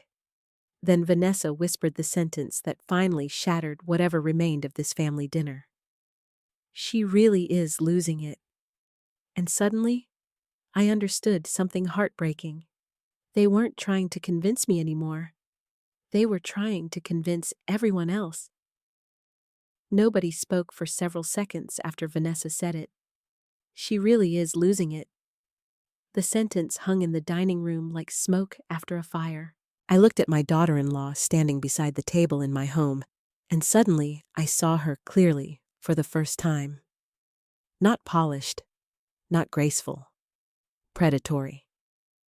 Because truly dangerous people don't destroy you all at once. They slowly convince everyone else you deserve it.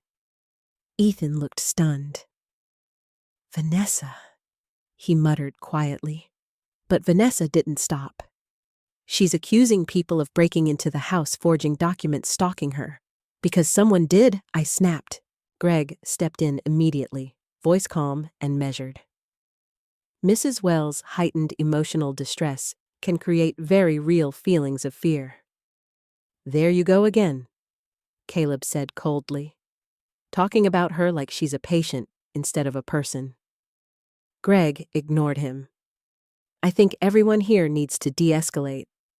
The man actually sounded practiced, like he'd said these exact words before, many times. And suddenly, I understood why he frightened me so much. Not because he was loud, because he was controlled. People like Greg don't panic when families fall apart. They profit from it. Ethan ran both hands through his hair and looked at me desperately. "Mom, please, just calm down." The words hit me harder than yelling ever could. Because even now, even after the forged paperwork, even after the threats, even after the strange man in my house, my son still believed I was the problem. I looked directly at him. "You think I'm crazy?" "No," he said immediately, but he wouldn't meet my eyes. And that told me the truth. Before I could answer, another knock suddenly echoed through the house. Loud, firm. Everyone froze again. This time, it wasn't a hesitant tap at the door. It was official, authoritative. Greg's head turned sharply toward the hallway. Vanessa went pale. Actual fear crossed her face for the first time all night. Caleb looked toward me slowly, and deep inside my chest, I knew. I walked toward the front door carefully. Nobody tried stopping me this time. The entire house had gone silent behind me. When I opened the door, 2 uniformed police officers stood on the porch beside a man in a dark wool coat holding a leather folder. Snow drifted around them under the porch light. "Mrs. Liliana Wells?" one officer asked. "Yes, I'm Officer Ramirez. This is Detective Collins." My pulse thundered instantly. The detective stepped forward slightly. "We need to speak with you regarding a fraud investigation." Behind me, I heard someone gasp softly. "Vanessa." I turned slowly toward the dining room. Every face had changed. Ethan looked confused, Sophie terrified, Caleb grim, Greg completely still, and Vanessa? Vanessa looked like someone watching a bridge collapse beneath her feet. Officer Ramirez glanced past me into the dining room. "May we come in?" I stepped aside immediately. The officers entered slowly, snow melting from their boots onto the hardwood floor. Detective Collins scanned the room carefully before speaking. "We received documentation earlier this week regarding suspected fraudulent financial activity involving this property. Nobody moved. Nobody breathed." Then Ethan finally found his voice. "What's going on?" Detective Collins opened the leather folder calmly. "We're investigating reports of attempted property transfer fraud, possible forged signatures, and unlawful entry into a private residence." Ethan stared blankly. "What?" I watched Greg carefully then. The moment the detective said forged signatures, Greg looked toward the front windows. Not at me, not at Vanessa, the windows. Like he was calculating escape routes. And suddenly, I knew something else. Greg wasn't nervous about confusion. He was nervous about evidence. Vanessa stepped forward quickly. There has to be some misunderstanding. Detective Collins looked at her directly. And you are Vanessa Wells, her daughter-in-law. The detective nodded once before glancing down at the file. Interesting. The single word drained color from Vanessa's face instantly. Officer Ramirez spoke next. We also received information regarding an individual entering this residence without permission earlier this week. Now Greg finally spoke. I think I should leave. No, Detective Collins answered immediately. Not loudly, but firmly enough that the entire room went cold. Greg stopped moving. Caleb slowly folded his arms beside the dining table. Ethan looked completely overwhelmed now. Mom? He whispered. What is this? I swallowed hard before answering.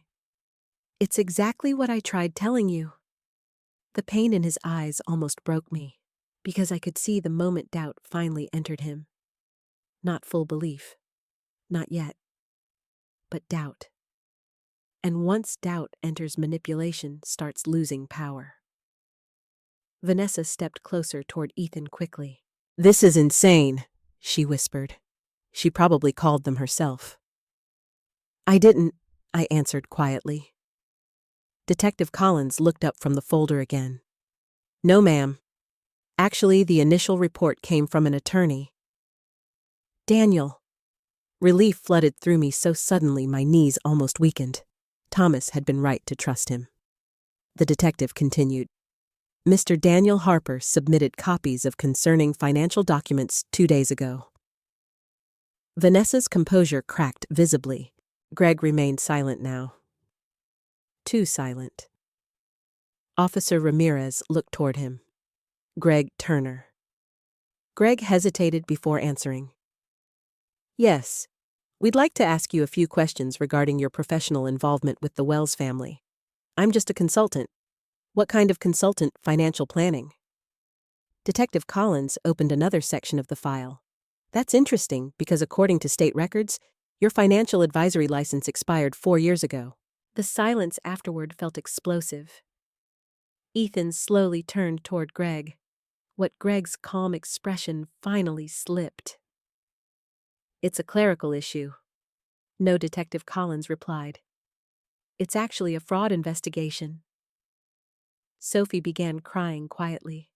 Vanessa immediately wrapped an arm around her daughter protectively, but even that gesture looked different now. Calculated. Everything suddenly looked calculated. Ethan stepped backward like he physically couldn't process what he was hearing. You told me he was licensed. Vanessa's eyes darted toward Greg. Ethan. You said he worked with estate planning? He does. Detective Collins interrupted calmly. He also has prior complaints connected to elder financial coercion cases. The room exploded. What Ethan shouted. Greg immediately raised both hands defensively. I was never convicted. But you were investigated, the detective answered. Vanessa turned toward Greg in fury. You told me those accusations were false. That sentence changed everything. Because suddenly, Ethan realized something devastating. Vanessa knew. Not accidentally, not innocently, knowingly. He stared at his wife like he no longer recognized her. You knew about this, Ethan. Listen to me. You brought this guy into my mother's house. She needed help. No, Caleb said coldly. You needed control. Vanessa's face twisted. You don't understand anything. No, I answered quietly from across the room. Everyone looked at me. Tears burned behind my eyes, but my voice stayed steady now. I finally understand everything. The detective gently removed a photocopied document from the folder. The forged transfer paper. My forged signature stared back at the room under bright dining room lights. Officer Ramirez spoke carefully. This document was submitted as part of preliminary asset review paperwork. Ethan looked horrified. I never saw that before. I know, I whispered. Because finally, I believed that part. He had been manipulated too, but the damage was already done. The detective closed the folder slowly. Mrs. Wells, he said gently, we believe someone has been attempting to establish legal grounds to challenge your financial independence. The words hit the room like shattered glass. No more subtle hints, no more careful wording. The truth stood fully exposed now, and for the first time all evening, nobody called me crazy. The dining room no longer felt like my home. It felt like a crime scene. Nobody touched the food anymore. The candles had nearly burned down wax, dripping slowly onto the navy tablecloth Thomas and I used every Christmas. Snow tapped softly against the windows, while the police officers stood beneath our family photographs discussing fraud, coercion, and forged signatures. Words that never should have existed inside a family. Sophie sat quietly in the corner, crying into her sleeves, while Caleb tried awkwardly to comfort her. Ethan looked pale enough to collapse. And Vanessa looked cornered. For the first time since she entered my life, she had lost control of the room. Detective Collins remained calm as he spread several documents across the dining table. These records were submitted anonymously to Mr. Harper earlier this week, he explained. Anonymous. I already knew who had sent them. Thomas. Not literally, but through the careful protections he left behind. Even dead, my husband was still trying to protect me. Officer Ramirez pointed toward the forged transfer form. We had this analyzed yesterday. The signature is inconsistent with Mrs. Wells's verified legal signatures. Greg shifted uncomfortably beside the wall. That doesn't prove criminal intent. Detective Collins looked at him coldly. No, but entering her residence without permission helps. Greg immediately straightened. I never entered this house illegally. Yes, you did, Martha said sharply from the kitchen doorway. Everyone turned. I hadn't even realized she'd stepped back into the room carrying fresh coffee mugs moments earlier. Martha pointed directly at Greg. I saw you leaving this house Tuesday afternoon. Greg's jaw tightened. You're mistaken. No, Martha answered bluntly. I'm old, not blind. A tiny laugh escaped Caleb before he quickly covered it. Even in the middle of disaster, Martha somehow stayed Martha. Detective Collins stepped closer toward Greg now. We also obtained neighborhood security footage. That changed everything. Vanessa's face drained completely of color. Ethan looked between them both in disbelief. You told me he'd never been here before. Vanessa swallowed hard. You lied to me, Ethan whispered. It wasn't like that. Then what was it like? The room fell silent again. Vanessa opened her mouth once, then closed it, because there was no harmless explanation anymore. Not for the forged paperwork. Not for Greg. Not for the lies. Finally, Greg spoke again. This entire thing is being exaggerated. Detective Collins raised an eyebrow. Exaggerated, yes. Families argue about finances all the time. I looked at him carefully. There it was again. Minimizing, reducing, making violations sound normal. No, I said quietly. Families do not secretly build cases against widows. Greg's eyes shifted toward me, and for the first time I saw irritation there. Not concern, not professionalism, annoyance, because I stopped behaving like prey. Officer Ramirez looked down at another page inside the folder. There's also the issue of medical competency recommendations. Ethan frowned immediately. What recommendations? The officer slid another paper across the table. I recognized Vanessa's folder instantly. Only now there were handwritten notes attached to it. Observed confusion, heightened emotional instability, possible paranoia symptoms. Ethan read silently for several seconds, then slowly looked up. "Vanessa?" His voice cracked slightly. "You wrote this." Vanessa stepped toward him quickly. "Ethan, listen to me." "No." For the first time all night, Ethan sounded angry. Actually angry. "Did you seriously document my mother's behavior behind her back?" She needed help. She was grieving. She was becoming unstable. The words exploded out of Vanessa before she could stop them. The room went dead silent. I felt the impact physically. Not because the accusation hurt anymore, but because now everyone could hear the truth underneath it. She needed me unstable. Caleb shook his head slowly. Oh my God. Vanessa immediately realized what she'd revealed. "That's not what I meant." "Yes, it is," I answered softly. Tears finally slipped down my face then. Not dramatic tears. Quiet ones, the kind that come when denial finally dies. "You spent months trying to convince my family I was losing my mind." Vanessa looked genuinely desperate now. "I was trying to protect Ethan from what Caleb snapped." His own mother. She was refusing help. I was refusing control. Vanessa turned sharply toward me. "You think I wanted your stupid house?" The second the words left her mouth, Ethan flinched like he'd been slapped. Because there it was. The real emotion. Not concern. Not compassion. Resentment. Years of resentment finally escaping. Greg quietly muttered Vanessa. But it was too late. She looked around the room wildly now. "You all act like I'm evil, but nobody here understands how hard it's been." Ethan stared at her in disbelief. "Hard." "Yes," she shouted. Everything became about her after Thomas died. The house, the money, the guilt, the constant emotional drama. Sophie looked stunned.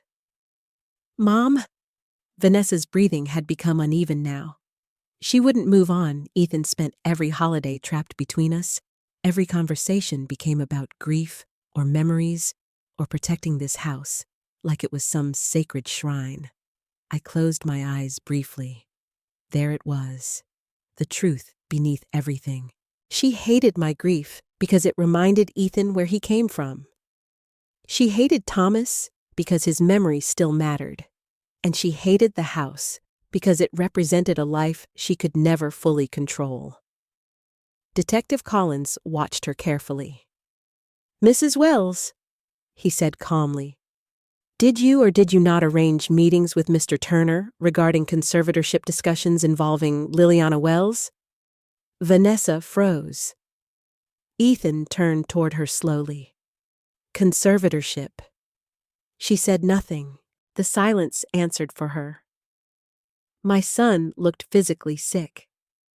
"You were trying to put my mother under conservatorship. It wasn't supposed to be permanent," Vanessa cried. The room erupted again. Sophie burst into tears. Caleb swore loudly. Officer Ramirez stepped forward immediately. "Ma'am, calm down." But Ethan looked destroyed now. Not angry, broken. Because suddenly he understood something horrifying. Every time he defended Vanessa, every time he dismissed me, every time he questioned my memory, he had unknowingly helped her. He turned toward me slowly, and the pain in his eyes nearly shattered me. "Mom." Just that one word, full of guilt, full of shame, full of realization. I should have felt victorious. Instead, I only felt tired. Greg suddenly moved toward the hallway. Detective Collins blocked him immediately.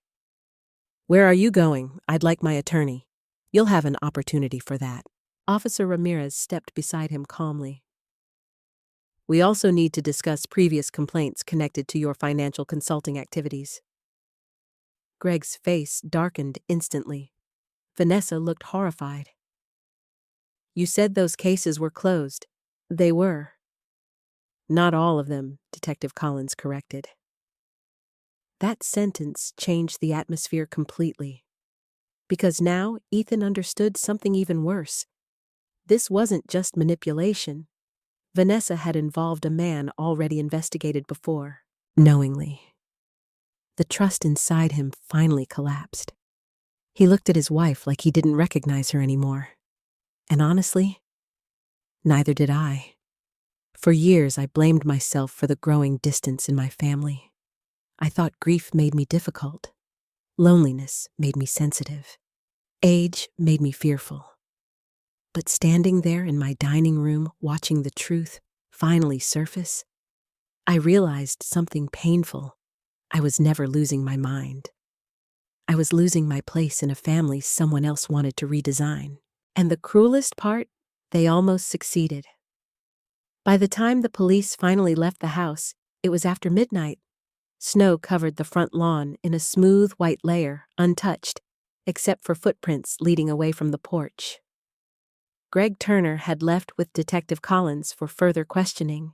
Vanessa wasn't arrested that night, but Officer Ramirez informed her very clearly that the investigation was ongoing and she was not to remove or alter any financial records connected to my property. The look on her face when he said it was something I'll never forget. Not sadness, not regret. Fear. Real fear. And somehow that frightened me more than her manipulation ever had. Because it meant she finally understood the game was over. The moment the front door closed behind the officers, silence swallowed the house. Nobody seemed to know what to say. The dining room looked devastated. Half-eaten food, cold coffee, crushed napkins. Thomas's navy tablecloth stained with spilled wine.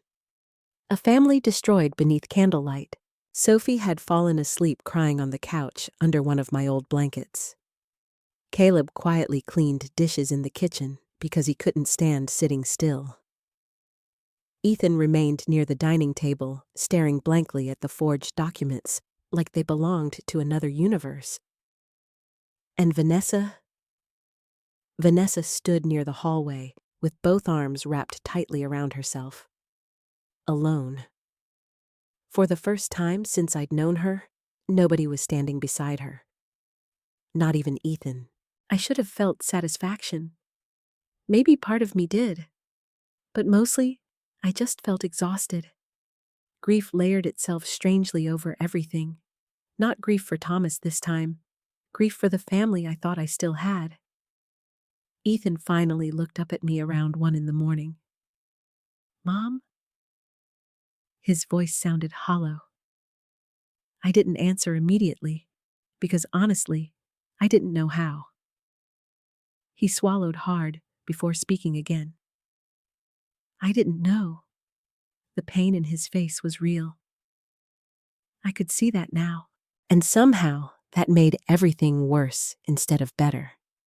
Because if he had knowingly betrayed me, maybe I could have hated him for it. But he hadn't. He had simply failed me, and there's a difference. A terrible difference. "You still believed her?" I said quietly. Ethan lowered his eyes immediately. "I know." "No," I whispered. "I don't think you do." The room fell silent again. Caleb stopped washing dishes, but stayed in the kitchen pretending not to listen.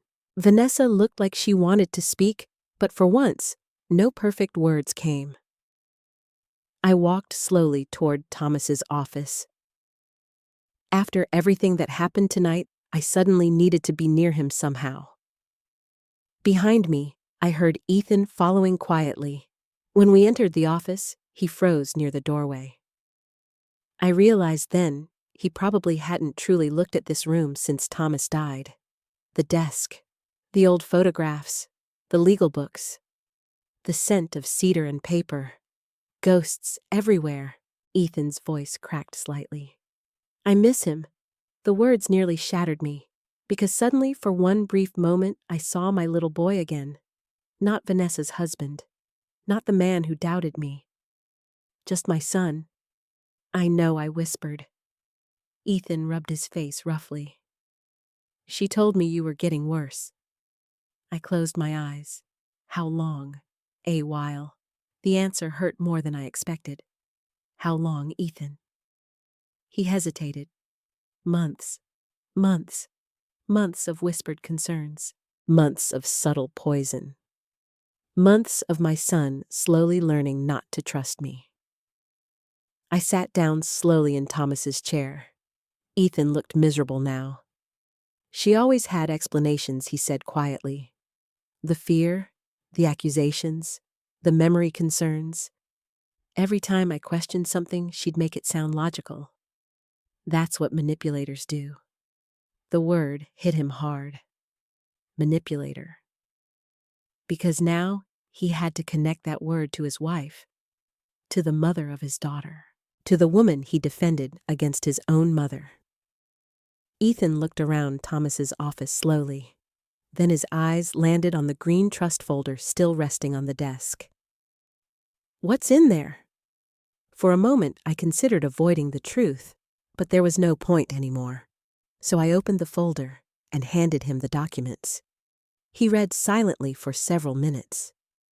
The trust, the protective clauses, the conservatorship protections.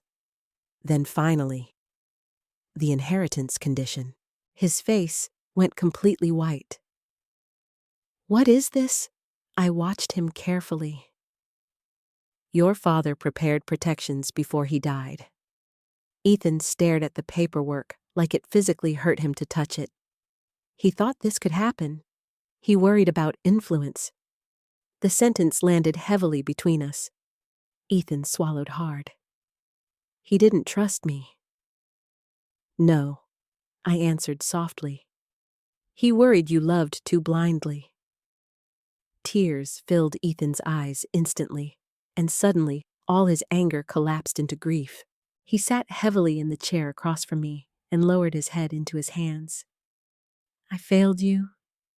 The words came out broken, raw, real. And for the first time all night, I believed him completely. I should have comforted him. Instead, I found myself crying too. Because no matter what happened tonight, this was still my child hurting in front of me. You weren't supposed to protect me from strangers, I whispered through tears. You were supposed to protect me from becoming alone. Ethan broke completely after that. Full sobbing, the kind grown men tried desperately to hide. I'm sorry, he whispered repeatedly. I'm so sorry. I cried quietly too, not loudly, just the exhausted tears of a woman who spent months being erased inside her own family. After several minutes, Ethan finally looked up again. What happens now? I leaned back slowly in Thomas's chair. I don't know. And honestly, I didn't. Because exposure doesn't magically repair betrayal. Truth doesn't instantly heal humiliation. The damage remained. Deep, permanent in some places. A soft knock interrupted us then. Caleb stepped into the office carefully. You guys need to see this. Something in his voice made my stomach tighten immediately. We followed him back into the dining room. Vanessa stood near the table holding an envelope with trembling hands. I found this in Greg's briefcase, she said quietly. Nobody moved. Caleb took the envelope from her and opened it carefully. Inside were printed financial projections, property valuations, conservatorship filing drafts, and one final document clipped near the back. Projected asset transfer timeline.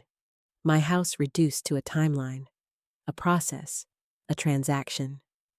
Ethan looked physically ill. But then Caleb pulled out one final folded paper from the envelope. His expression changed instantly. What I asked. Slowly, Caleb handed the paper to me. It was another note written in Thomas's handwriting. I recognized it immediately. Daniel must have placed copies with the legal records years ago. The note read, "If you are reading this after someone tried to take advantage of Liliana, remember this clearly. The family trust contains one final condition. Anyone proven to manipulate pressure or fraudulently influence Liliana Wells forfeits all inheritance rights permanently." The room went completely still. Vanessa's face lost all remaining color. Ethan stared at the page in horror. And suddenly, the final twist became horrifyingly clear. The entire scheme, the lies, the forged paperwork, the emotional manipulation. It hadn't just failed. It had destroyed every financial claim Vanessa ever hoped to gain from this family. Thomas had protected me even from beyond the grave. And in the end, Vanessa's own greed became the evidence that ruined her. The house felt hollow after Vanessa left. Not quiet. Hollow. Like something poisonous had finally been cut out, leaving behind an aching emptiness where a family used to be. She left just before sunrise. No screaming, no dramatic goodbye, just silent panic. After reading Thomas's final condition in the trust documents, Vanessa completely unraveled. She tried calling Greg several times, but he never answered. She tried explaining herself to Ethan, but every sentence only made things worse. Finally, she packed an overnight bag with shaking hands while Sophie cried upstairs. I stood in the hallway and watched the woman who spent years slowly dismantling my family walk toward the front door. Right before leaving, Vanessa stopped beside me. For a moment, I thought she might apologize. Instead, she whispered bitterly, "You think you won." I stared at her quietly. "No," I answered. "I think everybody lost." Something flickered across her face then. Maybe shame, maybe anger, maybe exhaustion. Then she walked out into the snow and disappeared. And strangely enough, I didn't feel triumph. I felt old, very old. By 8 in the morning, Sophie finally woke up on the couch, confused and frightened. The poor girl looked emotionally shattered. She found Ethan sitting alone at the kitchen table, staring at his wedding ring. Dad Ethan looked up slowly. The expression on his face nearly broke my heart. Not because he looked angry, because he looked destroyed. Sophie sat beside him immediately. "Mom's gone." He nodded silently. "Is she coming back?" Ethan closed his eyes briefly before answering. "I don't know." Sophie began crying again. I wanted to comfort her, but I hesitated. Not because I didn't love her, because I suddenly feared she might not trust me anymore either. That fear hurt more deeply than I expected. Then Sophie stood up unexpectedly and walked toward me. "I'm sorry, Grandma." The words hit me so hard, I almost lost balance. What fresh tears rolled down her cheeks. "I thought maybe you were confused." Her voice trembled badly. "Mom kept saying you were forgetting things and getting scared for no reason." I pulled her into my arms immediately, and the moment she hugged me back, something inside me finally cracked open completely. I cried harder than I had cried the night Thomas died. Because grief is easier than betrayal. Grief doesn't look you in the eye and call you crazy. Sophie clung to me tightly. "I should have believed you." "No," I whispered through tears. "You're a child. None of this was your fault." But deep down, I knew something terrible had already happened. Vanessa hadn't just manipulated Ethan. She had taught my granddaughter to doubt me too. That wound would take years to heal. Later that afternoon, Caleb drove Sophie home so she could gather clothes and school things. Ethan stayed behind at the house. He spent hours cleaning the dining room alone. The ruined dinner, the spilled wine, the broken dishes, the untouched food. I watched quietly from the kitchen doorway while he worked. There was something painfully symbolic about it. A son trying to clean up destruction after finally realizing he helped create it. Around noon, he stopped polishing silverware and suddenly began crying again. Not loudly, just quietly standing there with a dish towel in his hands while shame crushed him from the inside out. "I called you paranoid," he whispered, without looking at me. I stayed silent. I let her convince me you were unstable. Still, silence. Finally, Ethan looked up. Why didn't I see it? The question sounded genuine, not defensive, not selfish, just broken. I leaned against the doorway carefully before answering, because she never attacked me directly.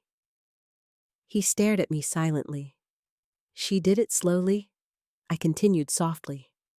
One comment at a time, one concern at a time. That's how manipulation works best. Ethan lowered his eyes again.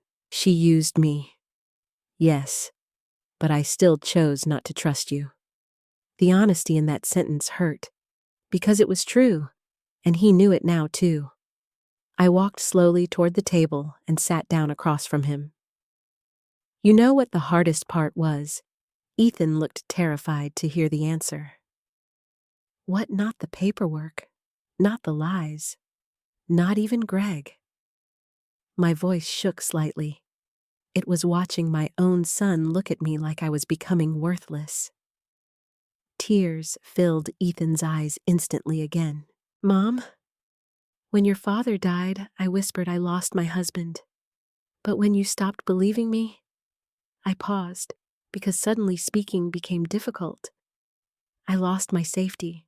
That destroyed him, completely. Ethan buried his face in his hands. I'm sorry, he repeated again and again. And for the first time since this nightmare began, I finally believed his regret was real. But forgiveness is complicated, especially when humiliation lives inside the wound. Because every memory now felt poisoned. Every conversation replayed differently.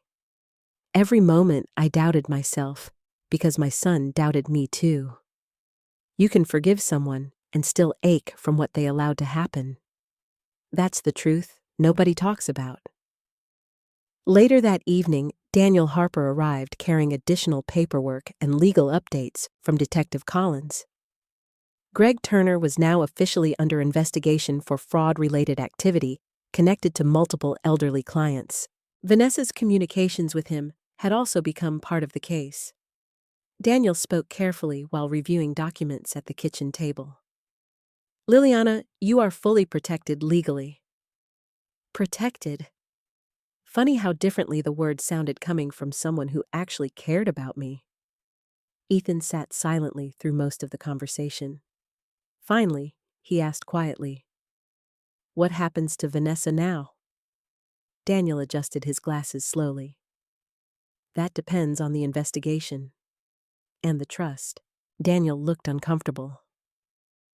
"The inheritance restriction is enforceable."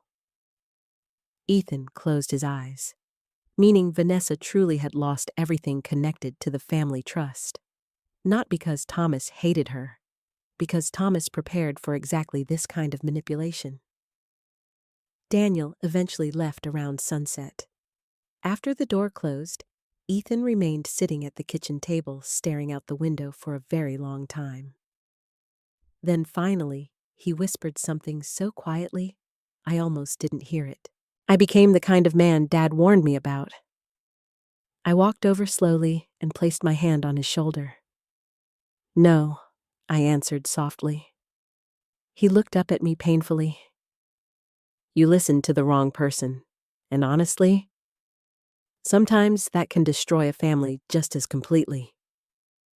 That night, after Ethan finally went upstairs to sleep, I walked alone into Thomas's office again. The room felt different now. Not haunted anymore. Steady. Protected.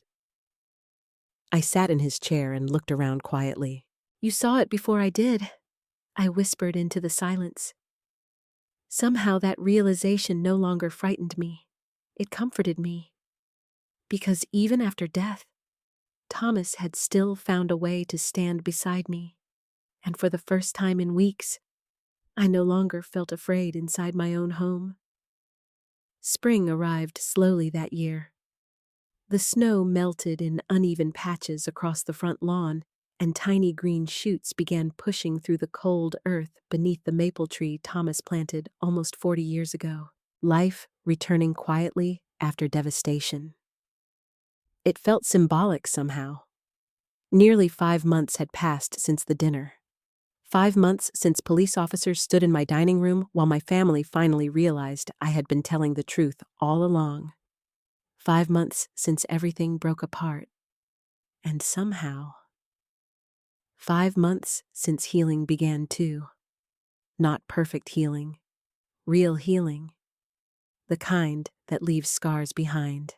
Greg Turner was eventually charged with multiple fraud-related offenses connected to elderly financial exploitation investigations across 2 counties. Detective Collins later told Daniel Harper that several families came forward after hearing about the case. That part haunted me deeply. How many lonely widows had men like Greg convinced nobody would believe them?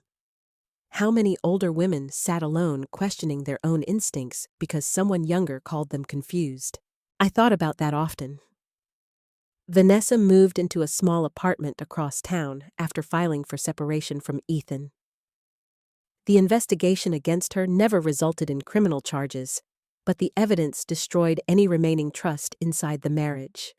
Some betrayals don't need prison to ruin lives. Exposure is enough. Ethan changed after that winter. Not immediately. Pain doesn't transform people overnight. At first, he became quieter than I'd ever seen him. He stopped trying to defend himself, stopped explaining, stopped pretending he hadn't failed me. Instead, he listened, really listened, for the first time in years. Every Tuesday evening he came by after work to help around the house. Sometimes he repaired things Thomas used to handle. Sometimes he brought groceries. Sometimes he simply sat at the kitchen table drinking coffee while we talked carefully around the damage between us. He never pushed forgiveness. I respected him for that. Because true remorse doesn't demand comfort.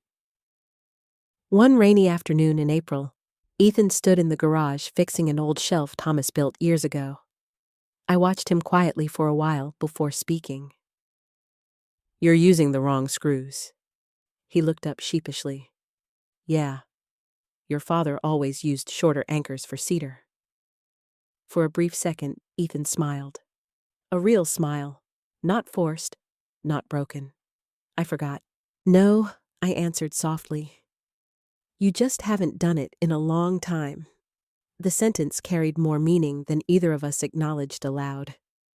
That became our new rhythm. Careful rebuilding. Not pretending the collapse never happened. Building anyway. Sophie started visiting almost every weekend. At first, she seemed nervous around me. Guilty. Fragile. Like she worried I blamed her for everything. One Saturday afternoon, while we baked peach cobbler together, she suddenly stopped stirring batter and whispered, "Do you hate Mom now?" The question hurt because I could hear the fear beneath it. Children always believe love disappears after conflict. I set down the measuring spoon carefully before answering.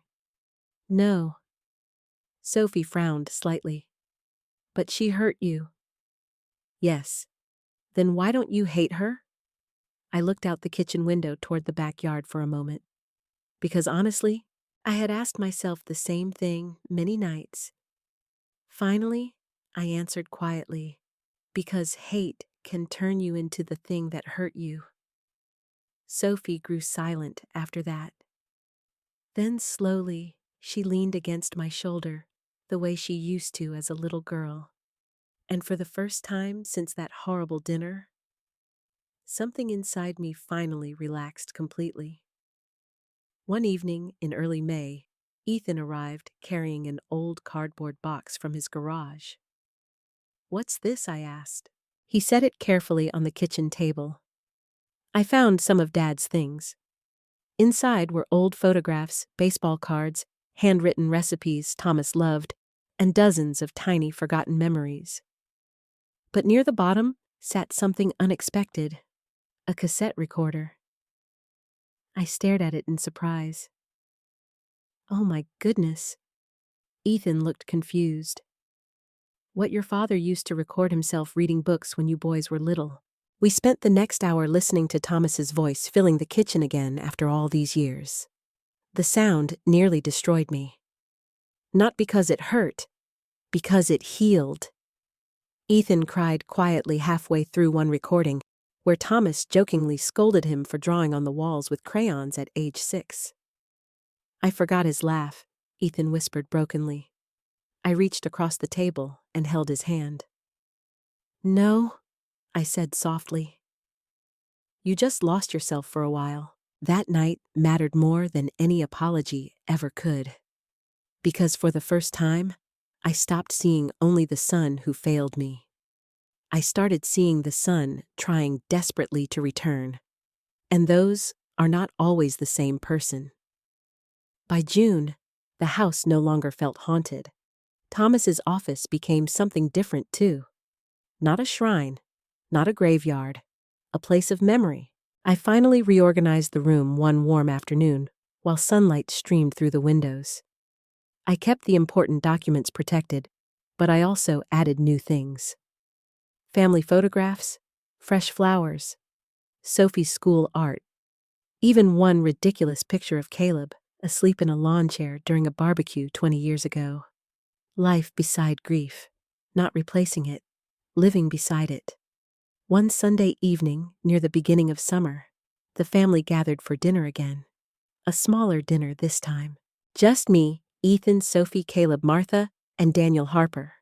No manipulation, no hidden agendas, no strangers pretending concern while measuring my life like property. Just people eating homemade lasagna while laughing too loudly over old stories. At one point during dessert, Ethan looked around the table quietly before speaking. I almost lost this family. Nobody answered immediately, because the truth didn't need decoration. Finally, I looked at my son and said softly, "No." He met my eyes carefully. You almost forgot what family actually means. Tears filled his eyes instantly, but this time they weren't tears of shame. They were gratitude, and somehow, that mattered. Later that night, after everyone left, I stood alone on the front porch, watching fireflies drift across the dark yard. The house behind me felt peaceful again. Not perfect. Never perfect, but honest. And after everything that happened, honesty felt sacred. I thought about all the moments I questioned myself during those terrible months. All the times I almost believed I really was confused, crazy, paranoid. That's the cruelest thing manipulation does. It steals your trust in your own mind. But standing there beneath the warm summer sky, I finally understood something important. Growing older does not make your instincts worthless. Loneliness does not erase wisdom. And grief does not make you weak. Sometimes the people called crazy are simply the only ones brave enough to say the truth out loud. And sometimes, the truth survives long enough to save you. After everything that happened, I learned a painful truth about family trust and growing older. Sometimes the people who love you can still fail you. Sometimes grief makes others uncomfortable, and instead of standing beside you, they try to silence the pain because it reminds them of their own fears. And sometimes, the most dangerous kind of manipulation comes wrapped in kindness, concern, and soft voices pretending to help. For a long time, I almost believed I was losing my mind. That's what happens when enough people question your memory, your instincts, and your reality. Little by little, doubt begins to replace confidence. You stop trusting yourself before you stop trusting others. But age does not erase wisdom, and loneliness does not make a person invisible. If there's one thing I hope you take from my story, It's this: never ignore your instincts just because someone calls you emotional, paranoid, or difficult, especially when your heart keeps warning you that something feels wrong. And if you have elderly parents or grandparents, please remember this too. Sometimes they don't need control. They need dignity. They need patience. And most of all, they need to be believed. Thank you for staying with me through this story. If it touched your heart in any way, please like and subscribe to the channel. And I'd truly love to hear from you in the comments. Have you ever been misunderstood by someone you loved? And where are you watching from tonight? I read every comment, and your stories mean more than you know.